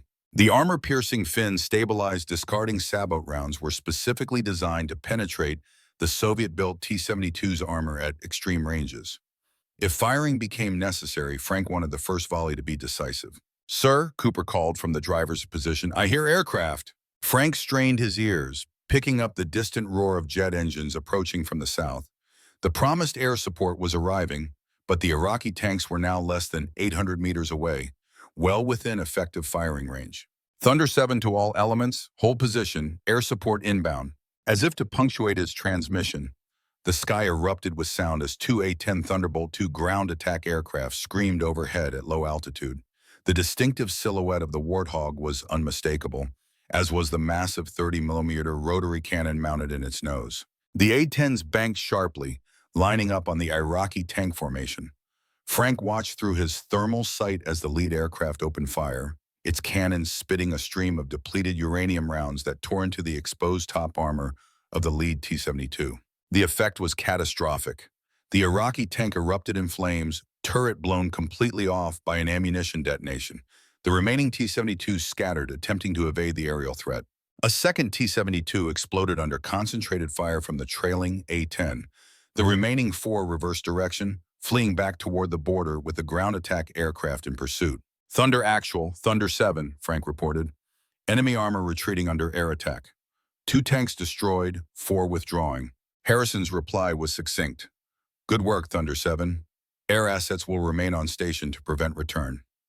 Begin withdrawal to original defensive positions." Frank acknowledged the order, feeling the adrenaline that had sustained him through the night begin to ebb. They had accomplished their mission. The chemical weapons had been prevented from reaching the border, and they had done so without firing a single shot themselves. Thunder 7 to all elements. Mission complete. Return to phase line whiskey via original approach routes. As acknowledgments came in from his platoons, Frank allowed himself a moment of satisfaction. His company had performed exactly as trained, maintaining discipline under extreme pressure. Lives had been saved on both sides by their restraint.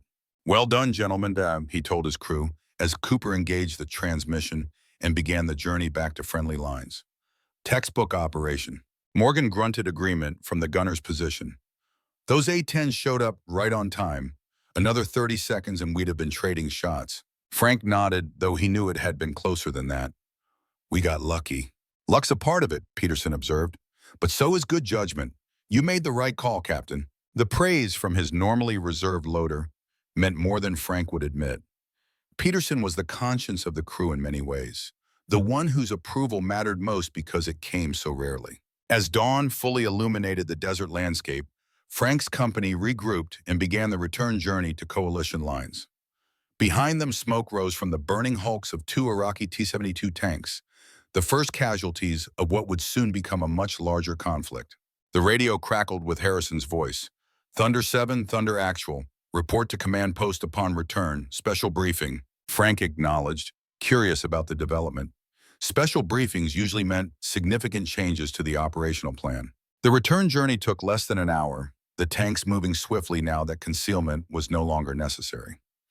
They crossed phase line whiskey at 07:20 hours, officially back in friendly territory, and proceeded to their original defensive positions. Frank left his tank in Morgan's capable hands and made his way to the battalion command post. The atmosphere inside had changed notably since the previous day. Staff officers moved with increased urgency, communications personnel managed multiple channels simultaneously, and the map table had been updated with new unit positions and objectives. Colonel Harrison looked up from a discussion with his operations officer as Frank entered. "Caldwell, good timing." The battalion commander dismissed the other officers with a gesture, waiting until they had departed before addressing Frank directly. "Your actions last night may have prevented a catastrophe," Harrison began without preamble. Intelligence confirms those were chemical munitions being transported to border artillery positions. Frank absorbed this validation of his decision with professional composure. We were fortunate the Iraqis chose to withdraw rather than engage. Harrison nodded. Fortune favors the prepared and the bold. He gestured to the updated map. The timeline has accelerated. Air campaign begins tomorrow night.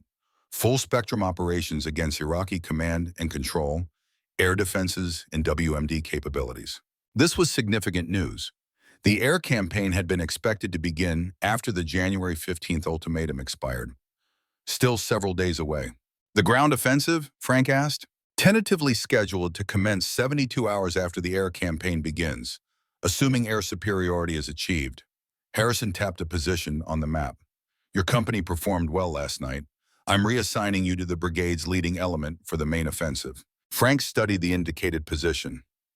The tip of the spear for the armored thrust into Kuwait, the most dangerous and most critical assignment in the coming operation. We'll be ready, sir, he affirmed. Harrison straightened, regarding Frank with a mixture of professional assessment and personal concern. Last night answered my questions about you, Frank. You made the hard call when it mattered, but showed restraint when many wouldn't have. Frank accepted the praise with a nod, recognizing the significance of Harrison's renewed confidence. The men performed exactly as trained, he deflected. A reflection of their commander, Harrison countered. He handed Frank a sealed folder. New operations order. Memorize it, then destroy it. Full briefing for all officers at 1600 hours today. Frank took the folder, recognizing that their conversation was concluded. Will that be all, sir? Harrison hesitated, then added, write to your family today, Frank. Once the air campaign starts, all outgoing mail will be suspended indefinitely. The reminder of what lay at stake beyond the military objectives hit Frank with unexpected force. Julia, Rebecca, the unborn child he might never see. Understood, sir. Thank you. He departed the command post, operations order, secured inside his uniform, mind already processing the implications of their accelerated timeline. War, real combat operations, would begin within 24 hours. After that, nothing would be the same. Frank returned to his company area to find the men already engaged in post-mission maintenance. The tanks were being refueled, systems checked, ammunition inventoried. Morgan supervised with his characteristic attention to detail, ensuring nothing was overlooked. How to go with the old man? Morgan asked as Frank approached. Air campaign starts tomorrow night. We're being repositioned as lead element for the ground offensive. Morgan absorbed this with a thoughtful nod. Front of the formation, high risk, high visibility. High responsibility, Frank added. Full briefing at 1600. Until then, standard maintenance and rest rotation. The men earned it. As Morgan moved off to adjust the maintenance schedule, Frank found a quiet corner to examine the operations order. The folder contained detailed maps, unit assignments, phase lines, and objectives for what was now designated Operation Desert Storm. The plan was audacious. Following the air campaign, a massive left hook maneuver would swing coalition armored forces deep into Iraq itself, bypassing the heavily defended Kuwaiti border and cutting off Iraqi forces from behind. Frank's company would be part of the vanguard of this movement, potentially facing the elite Republican Guard divisions that constituted Saddam's most capable fighting force. After memorizing the essential details, Frank burned the paper as instructed, watching the operational secrets turn to ash in the desert sand.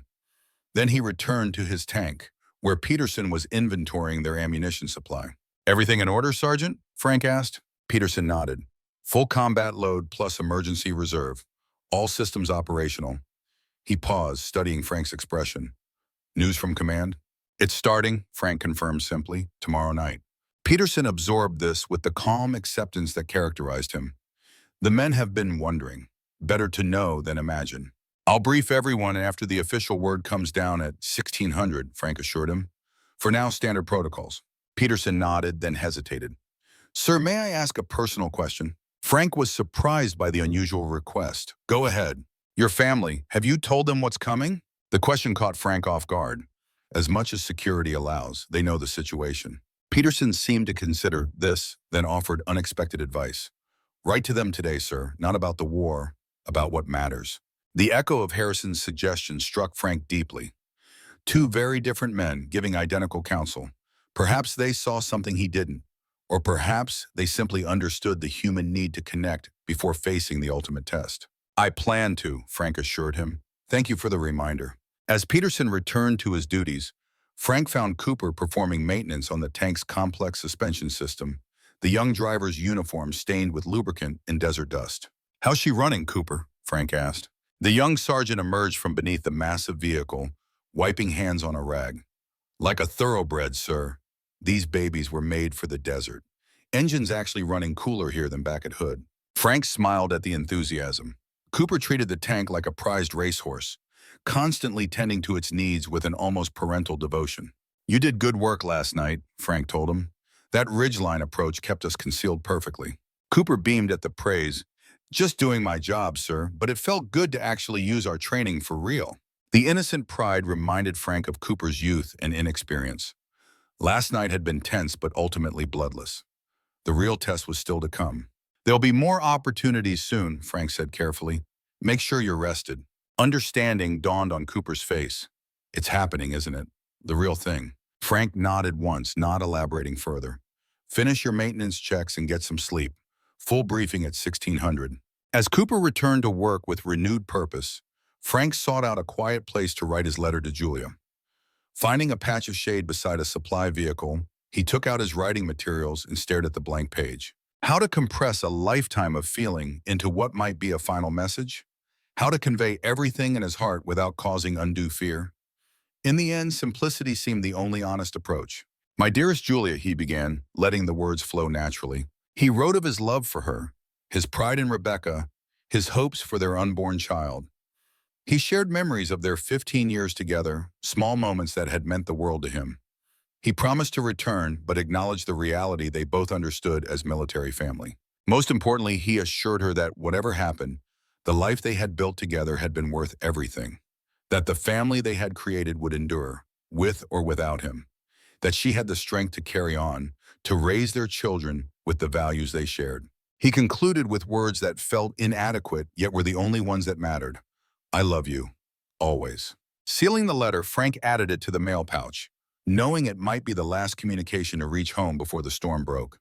Then he turned his attention fully to the tasks ahead, to the men who depended on his leadership, to the mission that now defined his purpose. The sun climbed higher in the desert sky, another scorching day in a land soon to be engulfed in fire. Frank Caldwell, captain of tanks, husband, father, commander of men, prepared himself for what was to come, not with eagerness, but with the steady resolve of a professional soldier facing his ultimate test. Tomorrow the thunder would begin. Tonight there was preparation, both practical and spiritual. Frank returned to his tank, to the steel beast that would carry him and his men into history. It waited, patient and powerful, like the storm gathering on the horizon. A storm of steel and fire, of courage and sacrifice. A storm called war. The sky over Iraq burned. From his position in the commander's hatch of Thunder 7, Frank Caldwell watched the northern horizon erupt with flashes of orange and white, and coalition aircraft delivered their payloads on targets deep in enemy territory. The air campaign of Operation Desert Storm had been underway for 72 hours now, an unprecedented display of modern air power that pounded Iraqi positions around the clock. Each night brought the same apocalyptic light show, distant thunder rolling across the desert as precision-guided munitions found their marks with unerring accuracy. Command bunkers, air defense sites, communication centers, bridges. The infrastructure of Saddam's war machine was being systematically dismantled from above.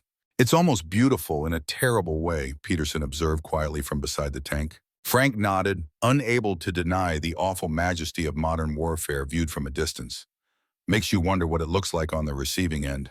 Neither man needed to elaborate. They both understood that beneath those distant flashes, men were dying. Enemy soldiers, yes, but men nonetheless. Conscripts mostly, ordinary Iraqis who had little say in Saddam's invasion of Kuwait or the war that followed. Final briefing at 0600, Frank reminded his loader. Ground offensive begins at 0800. Make sure Cooper and Morgan are ready. Peterson nodded and moved off toward where the other crew members were making final preparations. Frank remained at his observation post, thoughts turning to what lay ahead. After 3 days of aerial bombardment, G-Day had arrived. The massive ground offensive would commence in less than 8 hours, sending over 250,000 coalition troops surging across the Iraqi and Kuwaiti borders in the largest military operation since World War II. Frank's company would be at the spearhead of the 1st Armored Division's drive, part of the massive left hook designed to sweep behind Iraqi forces and cut off their retreat. They would face the elite Republican Guard, Saddam's best troops with their most advanced Soviet equipment. The intelligence briefings had been clear. Despite the pounding from the air, the Guard remained a formidable fighting force. Pulling out his worn map, Frank reviewed their planned route one more time. From their current position near the border, they would advance rapidly into Iraq, bypassing the main defensive positions along the Kuwait border. Their first major objective was an Iraqi airfield approximately 50 kilometers inside enemy territory. After that, they would wheel east toward Kuwait, trapping Iraqi forces between the advancing coalition armies. On paper, it looks straightforward. In reality, Frank knew it would be anything but. Visibility in the desert could change in an instant if the winds kicked up sandstorms. Iraqi units might not be where intelligence placed them. Equipment might fail under the harsh conditions. And always the fog of war would descend, turning the clearest plans into confusion once the shooting started. "Captain Caldwell?" A young lieutenant approached, his face ghostly in the reflected light of distant explosions. "Colonel Harrison requests your presence at the command post, sir." Frank acknowledged the messenger and made his way through the sprawling assembly area where the battalion had gathered in preparation for the morning attack. Hundreds of vehicles, thousands of men, all poised like a coiled spring, ready to unleash unprecedented mobile firepower. The command post buzzed with activity despite the late hour. Staff officers coordinated final details. Radio operators maintained contact with adjacent units. Intelligence personnel updated map overlays with the latest information from reconnaissance elements. Colonel Harrison stood at the center of this controlled chaos, examining a detailed terrain model of their route of advance. He looked up as Frank approached. "Caldwell, good. Wanted to see you before tomorrow's kickoff." Harrison gestured to a quiet corner of the command tent.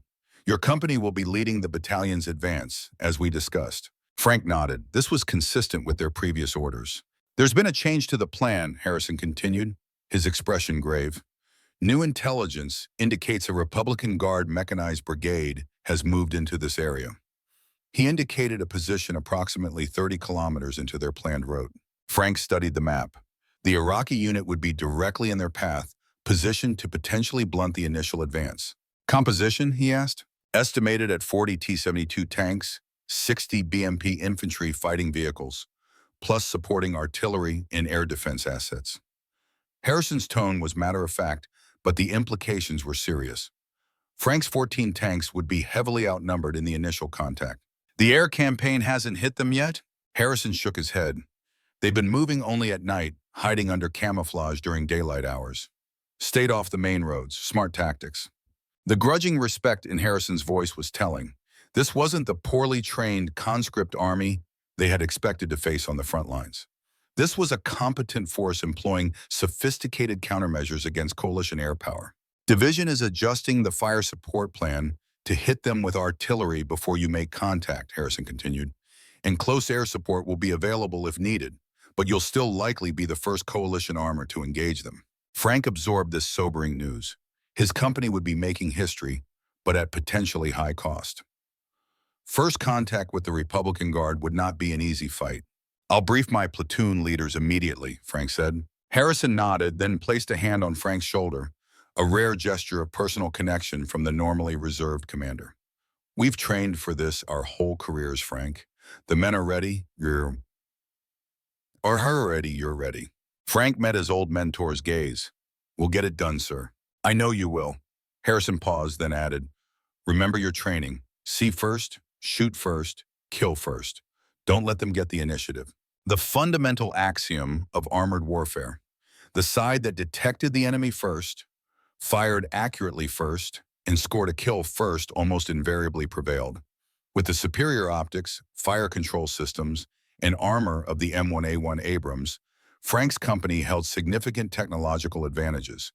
But the sheer numbers of the opposing force remained a daunting factor. "One more thing," Harrison said as Frank prepared to depart. "I've authorized attachment of a combat engineer vehicle to your company.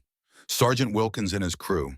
They'll breach any obstacles you encounter." Frank acknowledged this addition to his force with appreciation. Combat engineers were invaluable for clearing minefields or other defensive works they might encounter during the advance. Returning to his company area, Frank gathered his platoon leaders for a final briefing. The three lieutenants gathered around the hood of a Humvee where Frank had spread out his map. New intelligence, Frank began without preamble. Republican Guard Mechanized Brigade, directly in our path, approximately 30 kilometers from the line of departure. The officers exchanged glances, absorbing the significance of this information. Composition and disposition, Lieutenant Phillips, his most experienced platoon leader, asked. Frank detailed what Harrison had shared, watching his officers process the tactical implications. We'll maintain standard attack formation, Frank continued. First platoon on the right, second on the left, third in reserve. My tank will be centered between the forward platoons. Engineer support vehicle will travel with third platoon until needed. The lieutenants nodded, making notes on their individual maps. Questions? Frank asked. Lieutenant Chun of 2nd Platoon raised a hand. Rules of engagement, sir? We are now operating under wartime ROE, Frank confirmed. Any Iraqi military forces are considered hostile. Civilian contacts are to be avoided where possible, treated humanely if encountered. Frank studied the young officers before him. Phillips was a veteran of Panama, steady and methodical. Chen had been top of his class at armor school, technically brilliant though untested in combat. Brooks, commanding 3rd Platoon, came from a military family with a tradition of service stretching back to the Civil War. All were capable, all were professional. None had faced the tests they would encounter tomorrow. This company is ready, Frank told them, his voice confident and calm. You've trained your platoons to the highest standards. The men know their bums. The equipment is in peak condition. Tomorrow we do what we came here to do. He could see the effect of his words in their posture, in the resolute expressions that replaced momentary concern. Leadership was as much about instilling confidence as it was about tactical proficiency. Get some rest, Frank concluded. Final preparation begins at 0600. Dismissed. As the lieutenants departed to brief their platoon sergeants, Frank returned to his tank where his own crew waited. Morgan sat on the turret, methodically cleaning his sidearm, as he did before any significant operation. Peterson was inventorying medical supplies, ensuring everything was organized for quick access if needed. Cooper worked on the engine compartment, making minor adjustments to the massive turbine that powered their vehicle. Gather round, Frank called. The men immediately stopped their tasks and assembled. Frank briefed them on the new intelligence, not sugarcoating the challenge they would face. These men deserved the unvarnished truth, especially on the eve of combat. We're likely to make first contact, he concluded. I need each of you performing at your absolute best tomorrow. Morgan nodded, his weathered face impassive. We'll be ready, sir. One more maintenance check on the thermal sights, Cooper suggested. Make sure the sand filters are clean. We'll need every advantage in acquisition range. Frank approved, noting with satisfaction Cooper's focus on the practical details that could make the difference between victory and defeat, life and death. Medical kits are fully stocked, Peterson reported. I've added extra burn treatments and blood expanders to our standard load. The unsaid implication hung in the air. Peterson was preparing for casualties, for the very real possibility that their steel cocoon might be penetrated, that American blood might be spilled. Get some sleep if you can, Frank instructed. I need you sharp tomorrow. As the crew dispersed, Frank performed his own pre-combat ritual. He inspected every inch of the tank, checking systems he had already verified multiple times, reviewing procedures he knew by heart. It wasn't about finding problems at this late stage.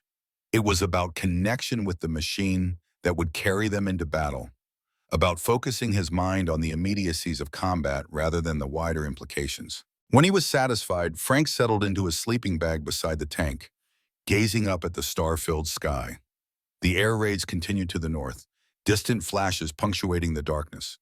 In a few hours, they would cross into enemy territory, and the abstract notion of war would become concrete reality.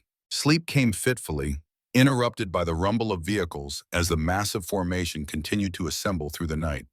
When Frank's watch alarm vibrated at 05:30, he rose immediately, feeling the familiar pre-mission combination of tension and focus that had accompanied every significant operation of his career. The company area bustled with activity as crews performed final checks, loaded personal gear, and consumed hasty meals from field rations. The mood was focused, conversation minimal. Everyone understood what lay ahead. At precisely 600, Frank gathered the entire company for a final address. Over 60 men stood in a semicircle, faces illuminated by the first hints of dawn, breaking over the eastern horizon. In less than 2 hours, we crossed the line of departure into Iraq, Frank began, his voice carrying clearly in the still morning air. This company leads the battalion, which leads the brigade, which forms the spearhead of the largest armored assault since World War II. He paused, looking at the assembled soldiers. Young men mostly, those seasoned NCOs like Morgan provided a backbone of experience.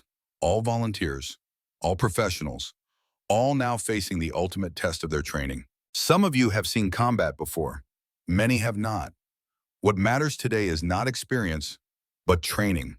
You've prepared for this moment your entire military careers. The Abrams is the finest tank ever built, but it's the men inside that make it lethal. Frank could see his words having the desired effect. Back straightening, expressions hardening with resolve. We will face the Republican Guard today. Saddam's best troops with Soviet equipment and years of combat experience from the Iran-Iraq War.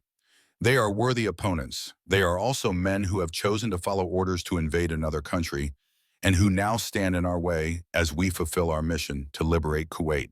Frank deliberately avoided demonizing the enemy. These were professional soldiers, not zealots seeking revenge. Their job was to defeat the opposing force efficiently and completely, not to hate them. Stay with your vehicles. Maintain formation integrity. Trust your training and your equipment. Follow orders promptly. Watch out for each other. Frank surveyed the company one more time. Today we make history. More importantly, today we complete our mission and come home safely. That's all. The men dispersed to their vehicles with renewed purpose.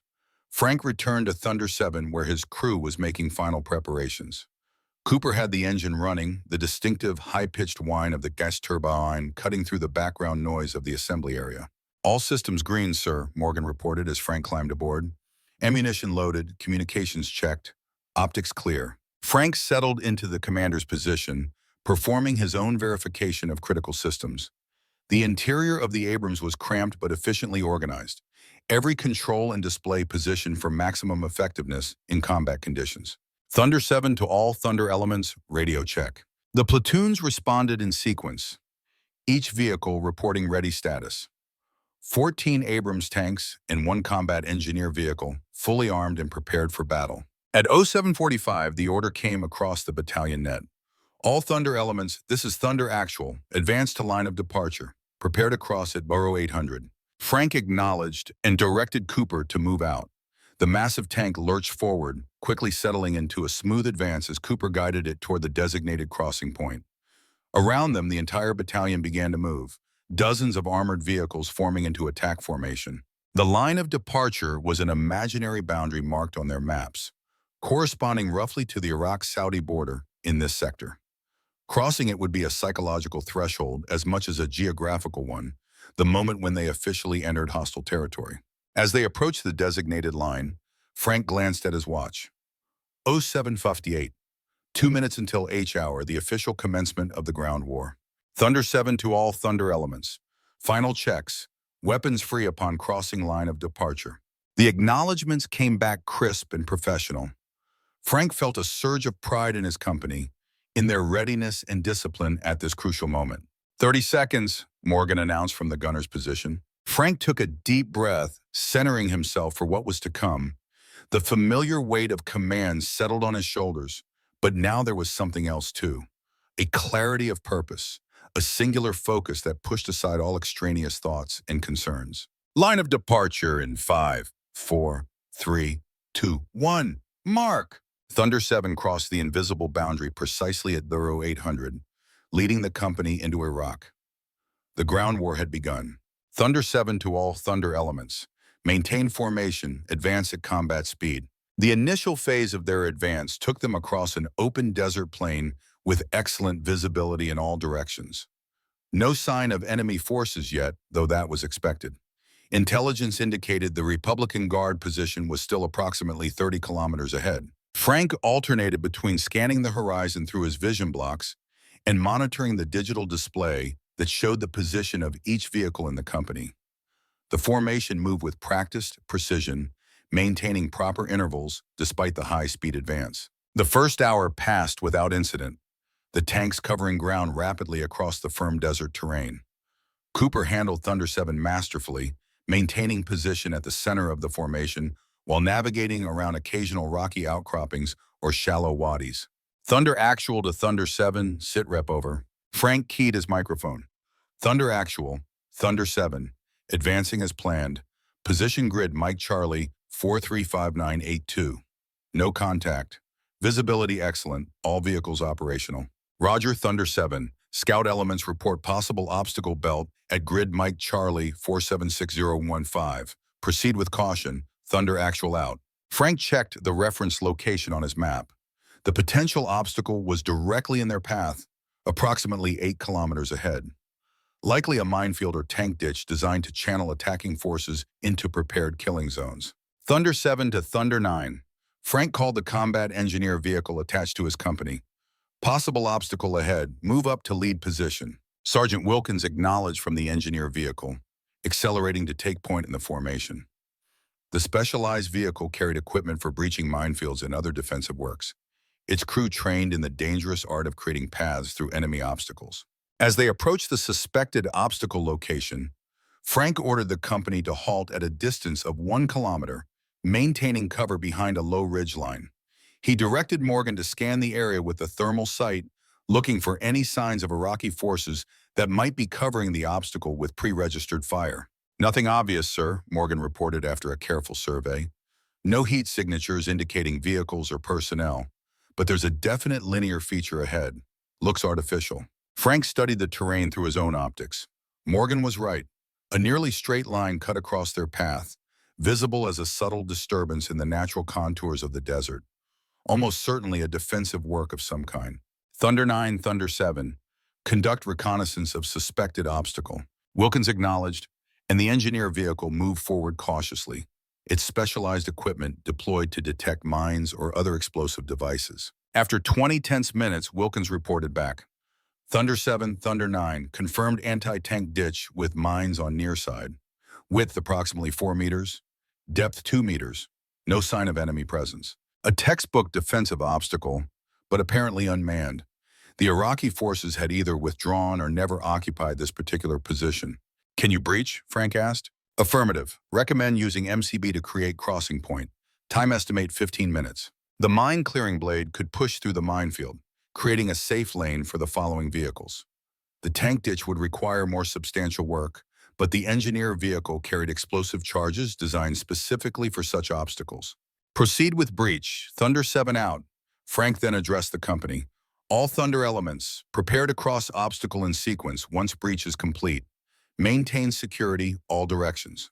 The next quarter hour passed in tense anticipation as the engineers worked at the obstacle. Frank rotated his tank's turret regularly, scanning for any sign of enemy forces that might attempt to engage them during the vulnerable breaching operation. But the desert remained eerily empty. Thunder 7, Thunder 9, breach complete. Crossing point marked with orange panels. Frank acknowledged and ordered the company forward, crossing the obstacle in platoon sequence. The engineer team had done exemplary work, creating a smooth ramp down into and out of the tank ditch while clearing a path through the minefield. Once the entire company had safely crossed, they resumed their advance toward the suspected Republican Guard position, now less than 20 kilometers ahead. The morning sun climbed higher, increasing both temperature and visibility across the desert landscape. Movement ahead, Morgan reported suddenly. Grid Mike Charlie 512027. Multiple heat signatures, direction of travel east to west. Frank directed his own optics to the indicated position. At extreme range, he could just make out a dust cloud, but the thermal sight revealed the unmistakable signatures of tracked vehicles moving perpendicular to their line of advance. Range to target? Frank asked. 4,800 meters, sir, Morgan replied, beyond effective engagement range. The Abrams 120mm gun could hit targets at that distance, but the probability of first-round hit decreased significantly beyond 4,000 meters. Frank made a quick decision. Thunder 7 to all Thunder elements. Halt and establish overwatch position. First and second platoons deploy forward. Third platoon in reserve. As his company executed the order with practiced efficiency, Frank reported the contact to battalion headquarters. Thunder Actual, Thunder 7, visual contact with enemy armor Estimated company strength at grid Mike Charlie 512027 moving west. Request instructions. Harrison's response came immediately. Thunder 7, engage and destroy. Artillery support available on request. Frank acknowledged, then addressed his gunner. Target lead vehicle. Prepare to engage when range closes to 3,000 meters. Morgan adjusted his sights, fingers moving with practiced precision over the fire control system. Target acquired. Sabot loaded. The armor-piercing round was specifically designed to penetrate the Soviet-built T-72's armor at extreme ranges. Against the frontal armor of the Iraqi tanks, it would be devastating. All Thunder elements, prepare to engage on my command. Target lead vehicles in your sectors. The Iraqi column continued its movement, apparently unaware of the American tanks waiting in ambush. Frank counted at least 15 vehicles, a mixture of tanks and armored personnel carriers. They maintained a loose traveling formation, clearly not expecting contact in this area. Range 3,200, Morgan updated. Frank waited, allowing the range to close slightly to ensure maximum probability of hit. The fire control computer continuously updated the solution, accounting for range, wind, and other ballistic factors. Range 3,000. Thunder 7 to all Thunder elements, fire. Morgan pressed the trigger, sending a depleted uranium dart downrange at nearly a mile per second. The tank rocked with the recoil, automatically ejecting the spent casing as the autoloader prepared the next round. Across the company line, 13 other main guns fired within seconds of each other. The sound was like rolling thunder, a physical force that shook the desert floor. Through his sight, Frank watched the Iraqi column erupt in chaos. The lead vehicle exploded spectacularly, turret blown completely off by the penetrating round. Secondary explosions indicated ammunition cooking off inside the stricken tank. Other vehicles in the column suffered similar fates as the American shells found their marks with deadly accuracy. In the first volley alone, 7 Iraqi vehicles were hit, most catastrophically. Reload and engage, Frank ordered calmly. Target surviving vehicles. Morgan acquired a second target, a T-72 that was frantically traversing its turret, searching for the source of the attack. Again, the main gun roared. Again, the depleted uranium penetrator found its mark. The Iraqi tank slewed to a stop, smoke pouring from hatches and vision ports. The surviving Iraqi vehicles attempted to maneuver, some seeking cover behind the burning hulks of their companions, others turning to face the threat. But they were caught in the open, outranged and outgunned. Thunder 7, Thunder 2, Lieutenant Chen reported. Enemy vehicles attempting to withdraw eastward. Engage and destroy, Frank confirmed. Do not allow them to escape. A third volley crashed out from the American line, catching several Iraqi vehicles as they attempted to retreat. Within minutes, the entire column had been neutralized, the desert floor now littered with burning wreckage. Thunder 7 to all Thunder elements, cease fire, report status. The platoons checked in, confirming all vehicles operational and no casualties. Frank ordered an ammunition count, pleased to find they had expended less than expected. The exceptional accuracy of the Abrams fire control system meant most targets had been destroyed with a single shot. Thunder actual Thunder 7, enemy armor company destroyed, 14 vehicles confirmed, no survivors observed, no friendly casualties, awaiting instructions. Harrison's voice held grim satisfaction. Good work, Thunder 7. Continue advance to primary objective. Be advised, air reconnaissance reports increased enemy activity in your sector. Proceed with caution. Frank acknowledged and ordered the company to resume movement. The engagement had been almost clinical in its one-sided efficiency, American technology and training overwhelming the Iraqi force before they could even effectively respond. But Frank took no pleasure in the destruction. Those had been men inside those vehicles, men who had no chance against the superior capabilities of the Abrams. As they passed the burning wreckage of the Iraqi column, Frank observed his crews maintaining professional focus. No celebration or macabre interest in the destruction they had wrought. These were soldiers doing their duty, not seeking glory and death. The company continued its advance toward the suspected Republican Guard main position. The terrain began to change subtly, low ridgelines offering potential cover for defending forces. Frank adjusted their formation, spreading the platoons to cover more ground while maintaining mutual support. Thunder 7, Thunder 3, possible observation post. Grid Mike Charlie 543041. Frank directed his optics to the location Lieutenant Brooks had indicated. A small structure crowned a ridgeline ahead, potentially a forward observer position for Iraqi artillery. Thunder 3, investigate and report. Approach with caution. Brooks acknowledged, and his platoon altered course to examine the potential OP. As 3rd Platoon approached the structure, several figures were observed fleeing toward the east, abandoning their position. Thunder 7, Thunder 3. Confirmed enemy OP now abandoned. Documents and equipment left behind. Secure the position, Frank ordered. Collect any intelligence materials for later analysis. While 3rd Platoon secured the observation post, the rest of the company continued its advance. They were now less than 10 kilometers from the suspected main Republican Guard position, close enough that they might soon make contact with more substantial enemy forces. The radio crackled with a new transmission. All Thunder elements, Thunder Actual, intelligence update. Republican Guard Brigade confirmed at grid, Mike Charlie, 578052. Brigade size element, dug in defensive positions. Artillery support confirmed. Frank checked the coordinates. The Iraqi force was exactly where intelligence had predicted, directly in their path. But now they had confirmation of artillery support, which significantly complicated the tactical situation. Thunder Actual, recommend artillery preparation before we engage, Frank suggested. Already coordinated, Harrison replied. Fire mission commencing in 5 minutes. Adjust your position to grid Mike Charlie, 555045, and prepare to advance immediately following artillery preparation. Frank acknowledged and then directed the company to the designated position, a slight depression that offered some cover while still allowing observation of the target area. As they moved into position, the distinctive whistle of outgoing artillery shells passed overhead, followed by the distant thump of impacts. The artillery barrage continued for nearly 15 minutes, a rolling thunderstorm of high explosives raining down on the Iraqi positions.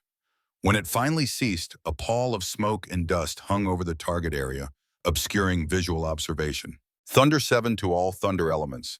Advance in assault formation, 1st Platoon right, 2nd Platoon left, 3rd Platoon center. My tank with 3rd Platoon. Weapons free, engaged targets is identified. The company moved forward through the lingering smoke, thermal sights cutting through the visual obscuration to reveal heat signatures of vehicles and equipment. The artillery had done significant damage to the outer defensive positions, cratered terrain and burning vehicles marking the impact areas. Contact front, Morgan called suddenly. Multiple armored vehicles, hull down positions, 2 o'clock, range 2,000 meters. Frank located the threat through his own sight. A line of T-72 tanks partially concealed behind a low berm, turrets traversing as they acquired targets. All Thunder elements. Engage hull down enemy armor at grid Mike Charlie 565048. Before Frank could issue further orders, the desert erupted with fire as the Iraqi tanks opened up. Most of their shots went high, lacking the sophisticated fire control systems of the Abrams, but the sheer volume of fire was impressive. Gunner Sabot tank, Frank ordered calmly. Identified, Morgan confirmed, his voice steady despite the incoming fire. Fire! Again the main gun roared, and again an Iraqi tank erupted in flames as the depleted uranium penetrator found its mark. Across the line, the other Abrams tanks engaged their own targets, the accurate American fire quickly suppressing the initial Iraqi response. But this was no small column caught unprepared.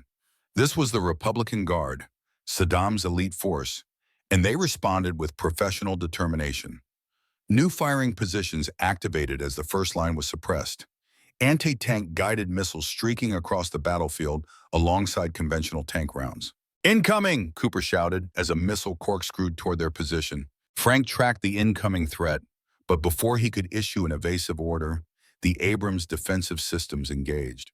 Smoke grenades launched automatically, creating an obscuring cloud that caused the missile's guidance system to lose lock. The missile detonated harmlessly to their left. Continue advance, Frank ordered. Maintain suppressive fire. The company pushed forward through increasingly heavy resistance.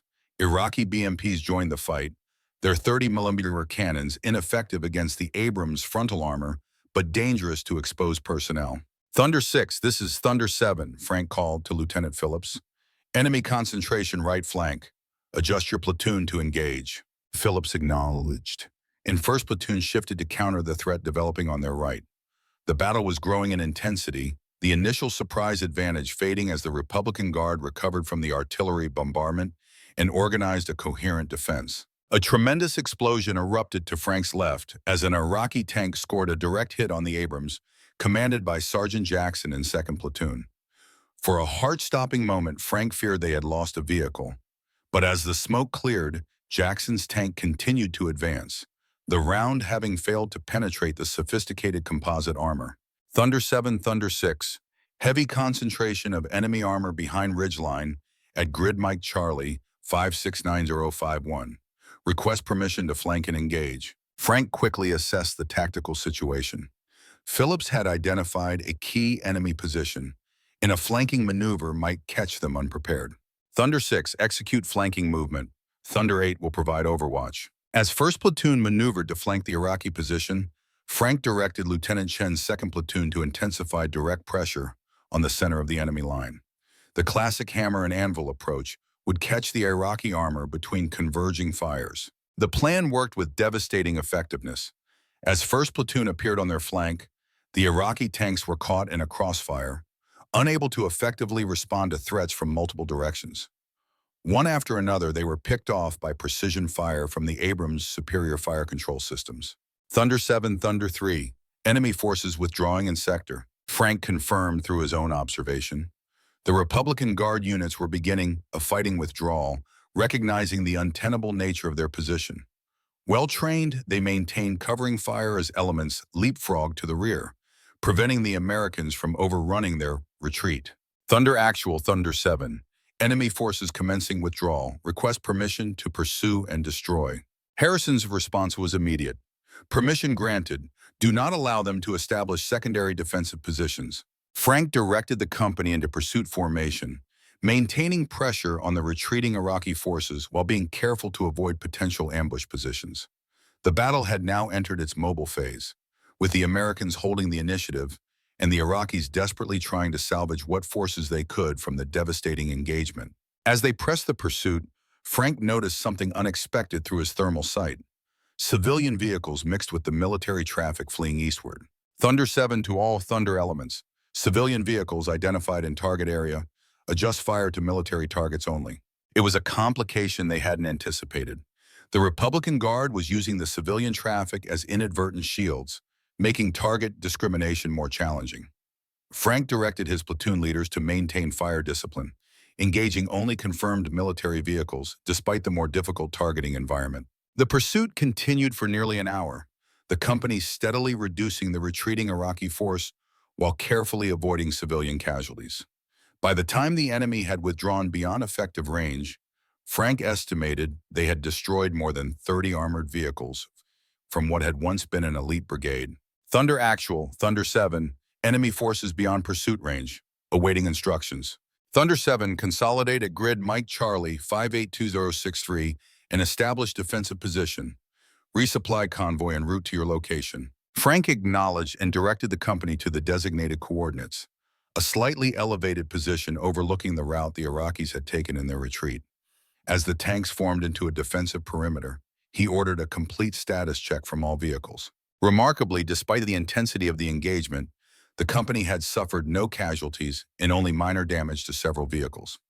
The Abrams had proven its worth in its first major combat test, its superior armor, mobility, and firepower overwhelming the Soviet-designed equipment of the Republican Guard. As the afternoon sun began its descent toward the western horizon, Frank took a moment to absorb what they had accomplished. His company had spearheaded the advance into Iraq, breached enemy obstacles, destroyed a significant enemy force, and achieved all objectives with minimal friendly casualties. By any measure, it was an overwhelming success. Yet he felt no elation, no triumph in the victory, only a somber recognition of duty fulfilled in the knowledge that men had died under his guns this day. Not Americans, thankfully, but men nonetheless. Thunder 7, Thunder Actual. Harrison's voice interrupted his reflections. Division Command sends congratulations on successful engagement. Your company is credited with destroying elements of the Tawakalna Division. Republican Guard. Preliminary BDA indicates over 40 enemy vehicles destroyed. Acknowledged, Thunder Actual, Frank replied, the formal response masking his complex emotions. As twilight settled over the battlefield, the resupply convoy arrived, bringing ammunition, fuel, and other essentials for the continued advance. Frank supervised the resupply operation, ensuring each vehicle received its full complement of necessities for the next day's operations. When the immediate tasks were complete, he gathered his platoon leaders for a brief tactical update. The young officers showed the strain of their first combat experience, a mixture of fatigue and lingering adrenaline evident in their postures and expressions. "Good work today," Frank told them simply. "The men performed exactly as trained. First contact with the Republican Guard confirmed our tactical and technological superiority." The lieutenants nodded, professional satisfaction tempering the sobering reality of combat.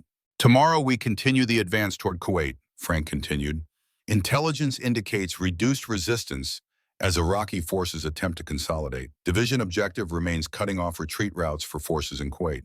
After dismissing the platoon leaders, Frank returned to Thunder 7, where Morgan was supervising maintenance checks.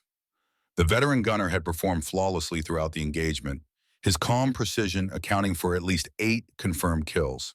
"Optics need cleaning," Morgan reported matter-of-factly. "Sand and powder residue building up on the primary lens." Frank nodded, appreciating the gunner's focus on the practical details that would ensure continued combat effectiveness. "How's the crew holding up?" Morgan considered this for a moment. "Cooper's still running hot. Adrenaline hasn't worn off yet. Peterson's quiet, processing, I think. Both performed well." It was a characteristically concise assessment from the veteran NCO, capturing the essential status of the crew without unnecessary elaboration. "And you?" Frank asked. Morgan's weathered face revealed little. "I'm fine, sir. Not my first rodeo." He paused, then added, "Different from Grenada, though. More industrial." Frank understood exactly what he meant. The engagement had been warfare at its most mechanized, steel behemoths hurling high-technology munitions at each other across the desert landscape. Impersonal in many ways, yet intensely human in others. "Get some rest when you can," Frank advised. "Tomorrow will come early." As darkness enveloped the desert, Frank found a moment to record his thoughts in the small notebook he kept for personal reflections. The day's events already seemed somewhat dreamlike, the intensity of combat creating a strange distortion of time and perception. He wrote briefly about the tactical successes, the performance of his men, and his own reactions to the reality of modern armored warfare. The writing was therapeutic, a way of processing the experience and preserving it for later reflection. When he had finished, Frank tucked the notebook away and performed one final check of the company perimeter. Satisfied with the security arrangements, he returned to Thunder 7 and prepared for a few hours of sleep. As he settled into his cramped resting position, Frank's thoughts turned unexpectedly to home, to Julia, her pregnancy now in its final weeks, to Rebecca, who would be asking her mother daily when Daddy was coming home, to the unborn child who might arrive before he returned from this desert war. The distance seemed vast suddenly, not just the physical miles, but the experiential gulf that now separated him from that peaceful domestic life. He had crossed a threshold today, had directed the awesome, destructive power of modern weapons against other human beings, had taken lives in the execution of his duty. It was necessary, it was justified. It was what he had trained for his entire career.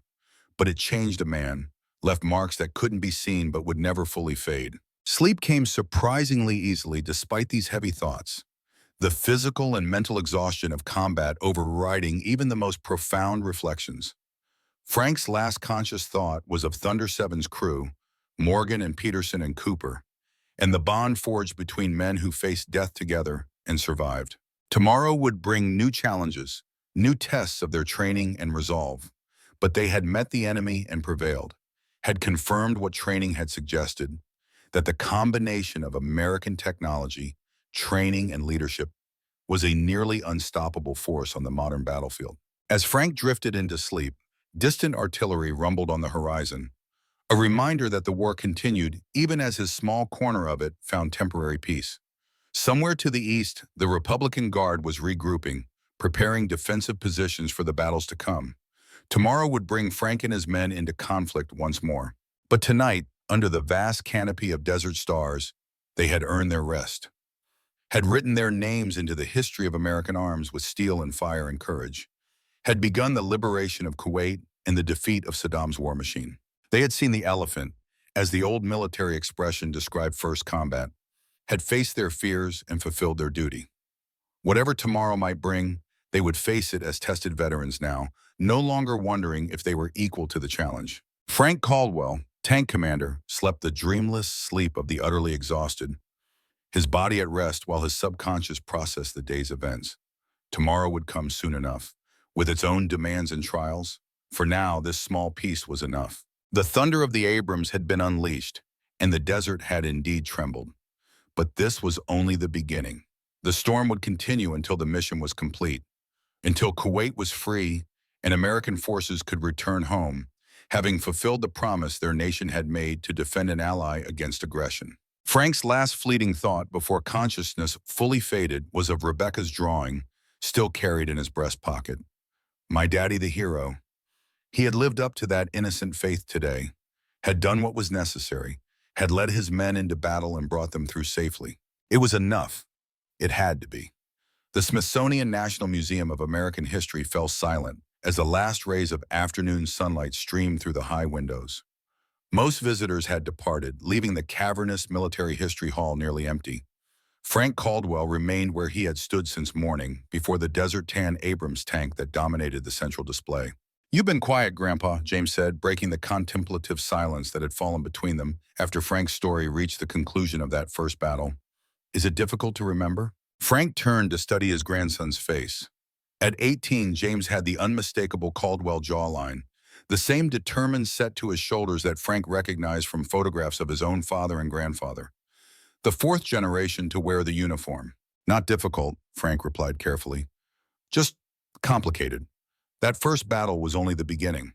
And it had been. In the days that followed, Thunder Company had continued its advance, participating in the massive left hook maneuver that had ultimately trapped the Iraqi Republican Guard between advancing American forces. The ground war had lasted a mere 100 hours before Kuwait was liberated and President Bush declared a ceasefire. 100 hours that had changed Frank forever. "You never finished the story," James observed. "What happened after that first battle?" Frank smiled slightly. A military career happened. 27 more years of service after Desert Storm, Bosnia, Kosovo, Afghanistan, Iraq again in 2003. He touched the small scar above his right eye, a permanent reminder of that first combat in the Arabian desert. But none of those deployments were quite like the first. "And your crew? Morgan, Peterson, Cooper, what happened to them?" This was the question Frank had been both expecting and dreading. The answer was complex, layered with triumph and tragedy. "Morgan retired as Command Sergeant Major of the 1st Armored Division," Frank said, pride evident in his voice. "Served another 15 years after Desert Storm. Received the Silver Star for actions during the Battle of Medina Ridge, when he saved the lives of an entire tank crew trapped in burning vehicle." Frank remembered the moment vividly. Morgan disregarding his own safety, rushing toward the disabled tank as ammunition cooked off inside it, pulling the wounded crew to safety seconds before the catastrophic explosion that had claimed the vehicle itself. "He became a military historian after retirement," Frank continued. "Wrote 3 books about tank warfare. Consulted for the Army on crew training programs." Frank's expression softened. "Passed away 5 years ago. Heart attack while teaching a class at West Point. The way he would have wanted to go, surrounded by the next generation of officers." James nodded solemnly, absorbing this information. "And Peterson, the medic?" "Doc left the Army after his 20 was up," Frank said. "Used his medical background to become a physician assistant. Works at the VA hospital in San Antonio now. Still saving lives, just in a different uniform." Frank reached into his wallet and extracted a worn photograph, handing it to James. The image showed 2 older men standing beside a tank at a military reunion, arms around each other's shoulders, weathered faces creased with identical grins. "That's us at the 25th anniversary gathering," Frank explained. "We still talk at least once a month. He's got 4 grandchildren now. His oldest grandson is in medical school." James studied the photograph, then returned it carefully. "And Cooper, the young driver?" Here Frank hesitated, pain briefly shadowing his features. "Cooper was the complicated one. Made Sergeant First Class by the time we deployed to Bosnia in '95. Best tank driver I ever served with. Had a natural feel for the machine that couldn't be taught." Frank turned toward the Abrams display, gathering his thoughts. During the invasion of Iraq in 2003, Cooper was commanding his own tank. Got separated from his unit during a sandstorm near Nasiriyah. Came under attack from multiple RPG teams.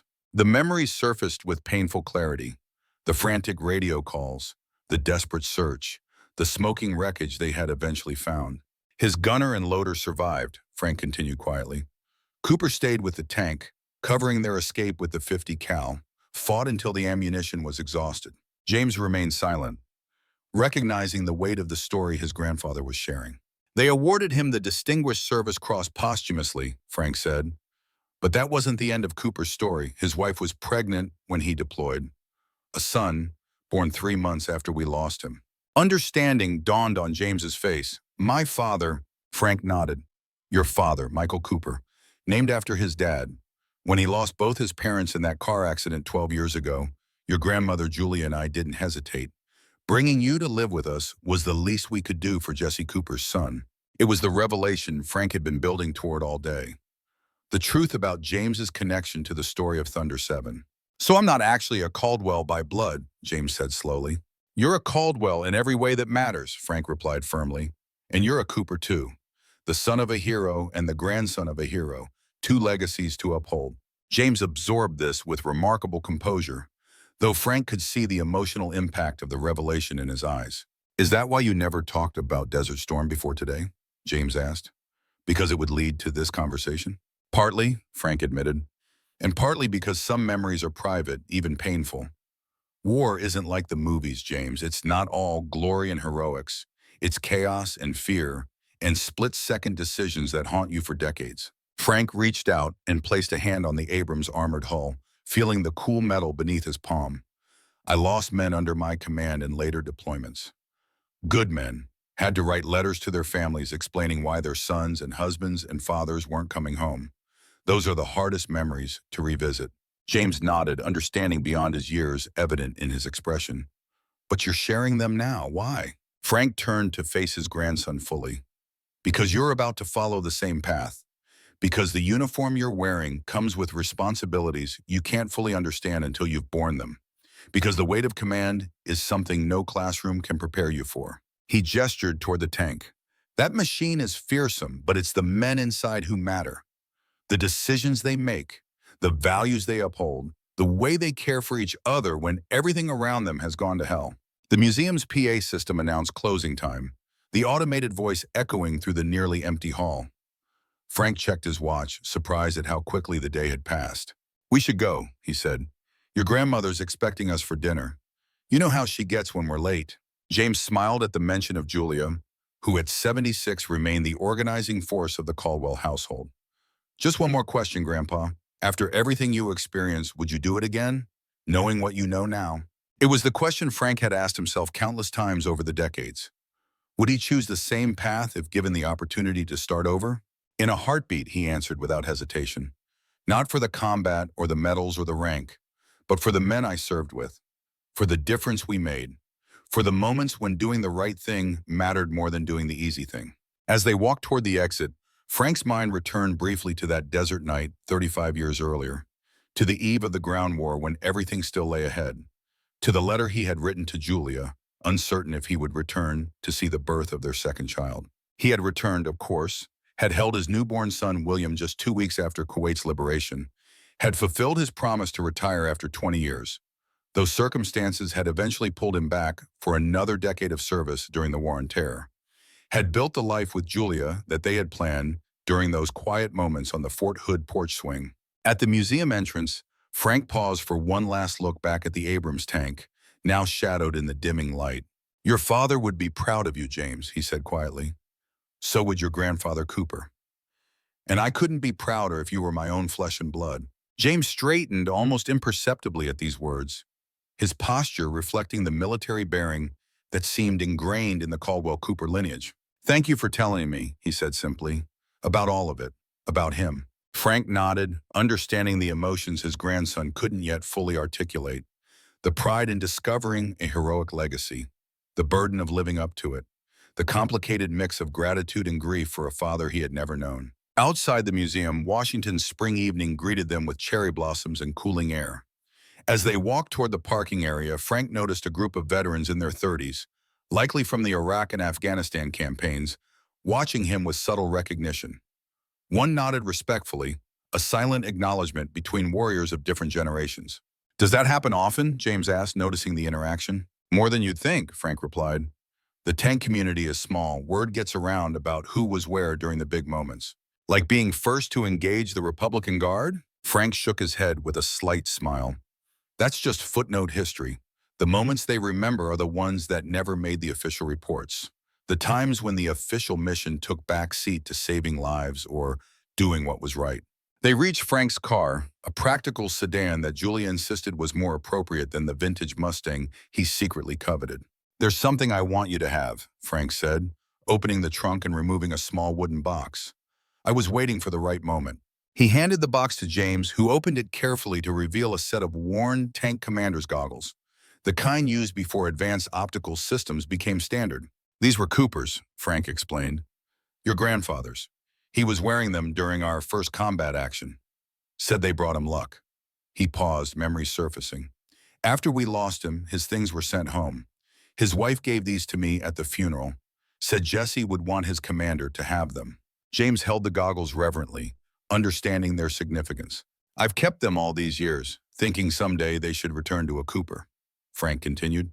"To you, as you start your own journey in the armor branch." James carefully returned the goggles to their box, visibly moved by the gesture. "I'll take good care of them, sir." The formal address slipped out naturally, a reflection of the moment's gravity. Frank smiled, recognizing in his grandson the same quiet determination he had seen in Jesse Cooper decades earlier. As they drove through the capital's evening traffic toward the suburban Virginia home where Julia waited, Frank felt a sense of completion that had eluded him for decades. The circle had closed, the story had been told, the legacy preserved and passed on. Not just the legacy of combat and courage, though those elements were undeniably part of it, but more importantly, the legacy of bonds forged in adversity, of men who had faced death together and emerged forever changed, of values that transcended the chaos of war and endured in the character of those who had lived through it. Frank thought of Morgan's steady presence at the gunner station, of Peterson's quiet competence as loader, of Cooper's natural talent in the driver's seat. Thought of how those men had become extensions of himself during those intense days in the desert, functioning as a single organism inside their steel home. Morgan was gone now, his warrior spirit finally at rest. Peterson continued his life of service in medical scrubs rather than combat fatigues. Cooper had made the ultimate sacrifice, leaving behind a legacy that now sat beside Frank in the form of a promising young officer. And Frank himself? He had commanded battalions and eventually a brigade, had shaped Army doctrine on armored warfare, had received medals and commendations that gathered dust in his home office. But none of that compared to what truly mattered: the family he had raised, the men he had led, the principles he had upheld when it would have been easier to compromise. "Your grandmother's making pot roast," Frank mentioned as they turned onto the familiar street that had been home for 20 years. "Your favorite." James grinned. "She's been planning this dinner since I told her I was commissioning into armor." "She's proud of you," Frank said. "We both are." The simple words carried the weight of decades of family history, of sacrifice and service, of love that endured through deployments and danger. As they pulled into the driveway, Julia appeared on the front porch, her silver hair catching the evening light. At 76, she remained as beautiful to Frank as she had been that day on the Fort Hood porch swing when he had promised to return from the desert. Some promises, Frank reflected, as he watched his wife embrace their grandson, were meant to be kept at any cost. Some bonds transcended time and hardship. Some stories needed to be preserved and passed down, not for glory or recognition, but for the wisdom they contained. The story of Thunder 7 was one such tale, not just of a tank and its crew, but of men who had done their duty when it mattered most, who had faced their fears and emerged stronger for the trial, who had upheld values worth preserving across generations. Frank joined his wife and grandson on the porch, putting an arm around Julia's shoulders as they entered the home they had built together after his retirement. Outside, the gathering darkness settled over suburban Virginia, so different from the desert night of his memories. Yet in some ways, not so different after all. Then as now, what mattered most were the people you fought for, the principles you upheld, the legacy you left for those who would follow. The thunder of the Abrams had long since faded into history, but its echoes remained in the lives it had touched, in the freedom it had defended, in the stories passed from one generation to the next like the precious heirlooms they were. For Frank Caldwell, tank commander, husband, father, grandfather, mentor, and now storyteller, That legacy was enough. More than enough. It was everything.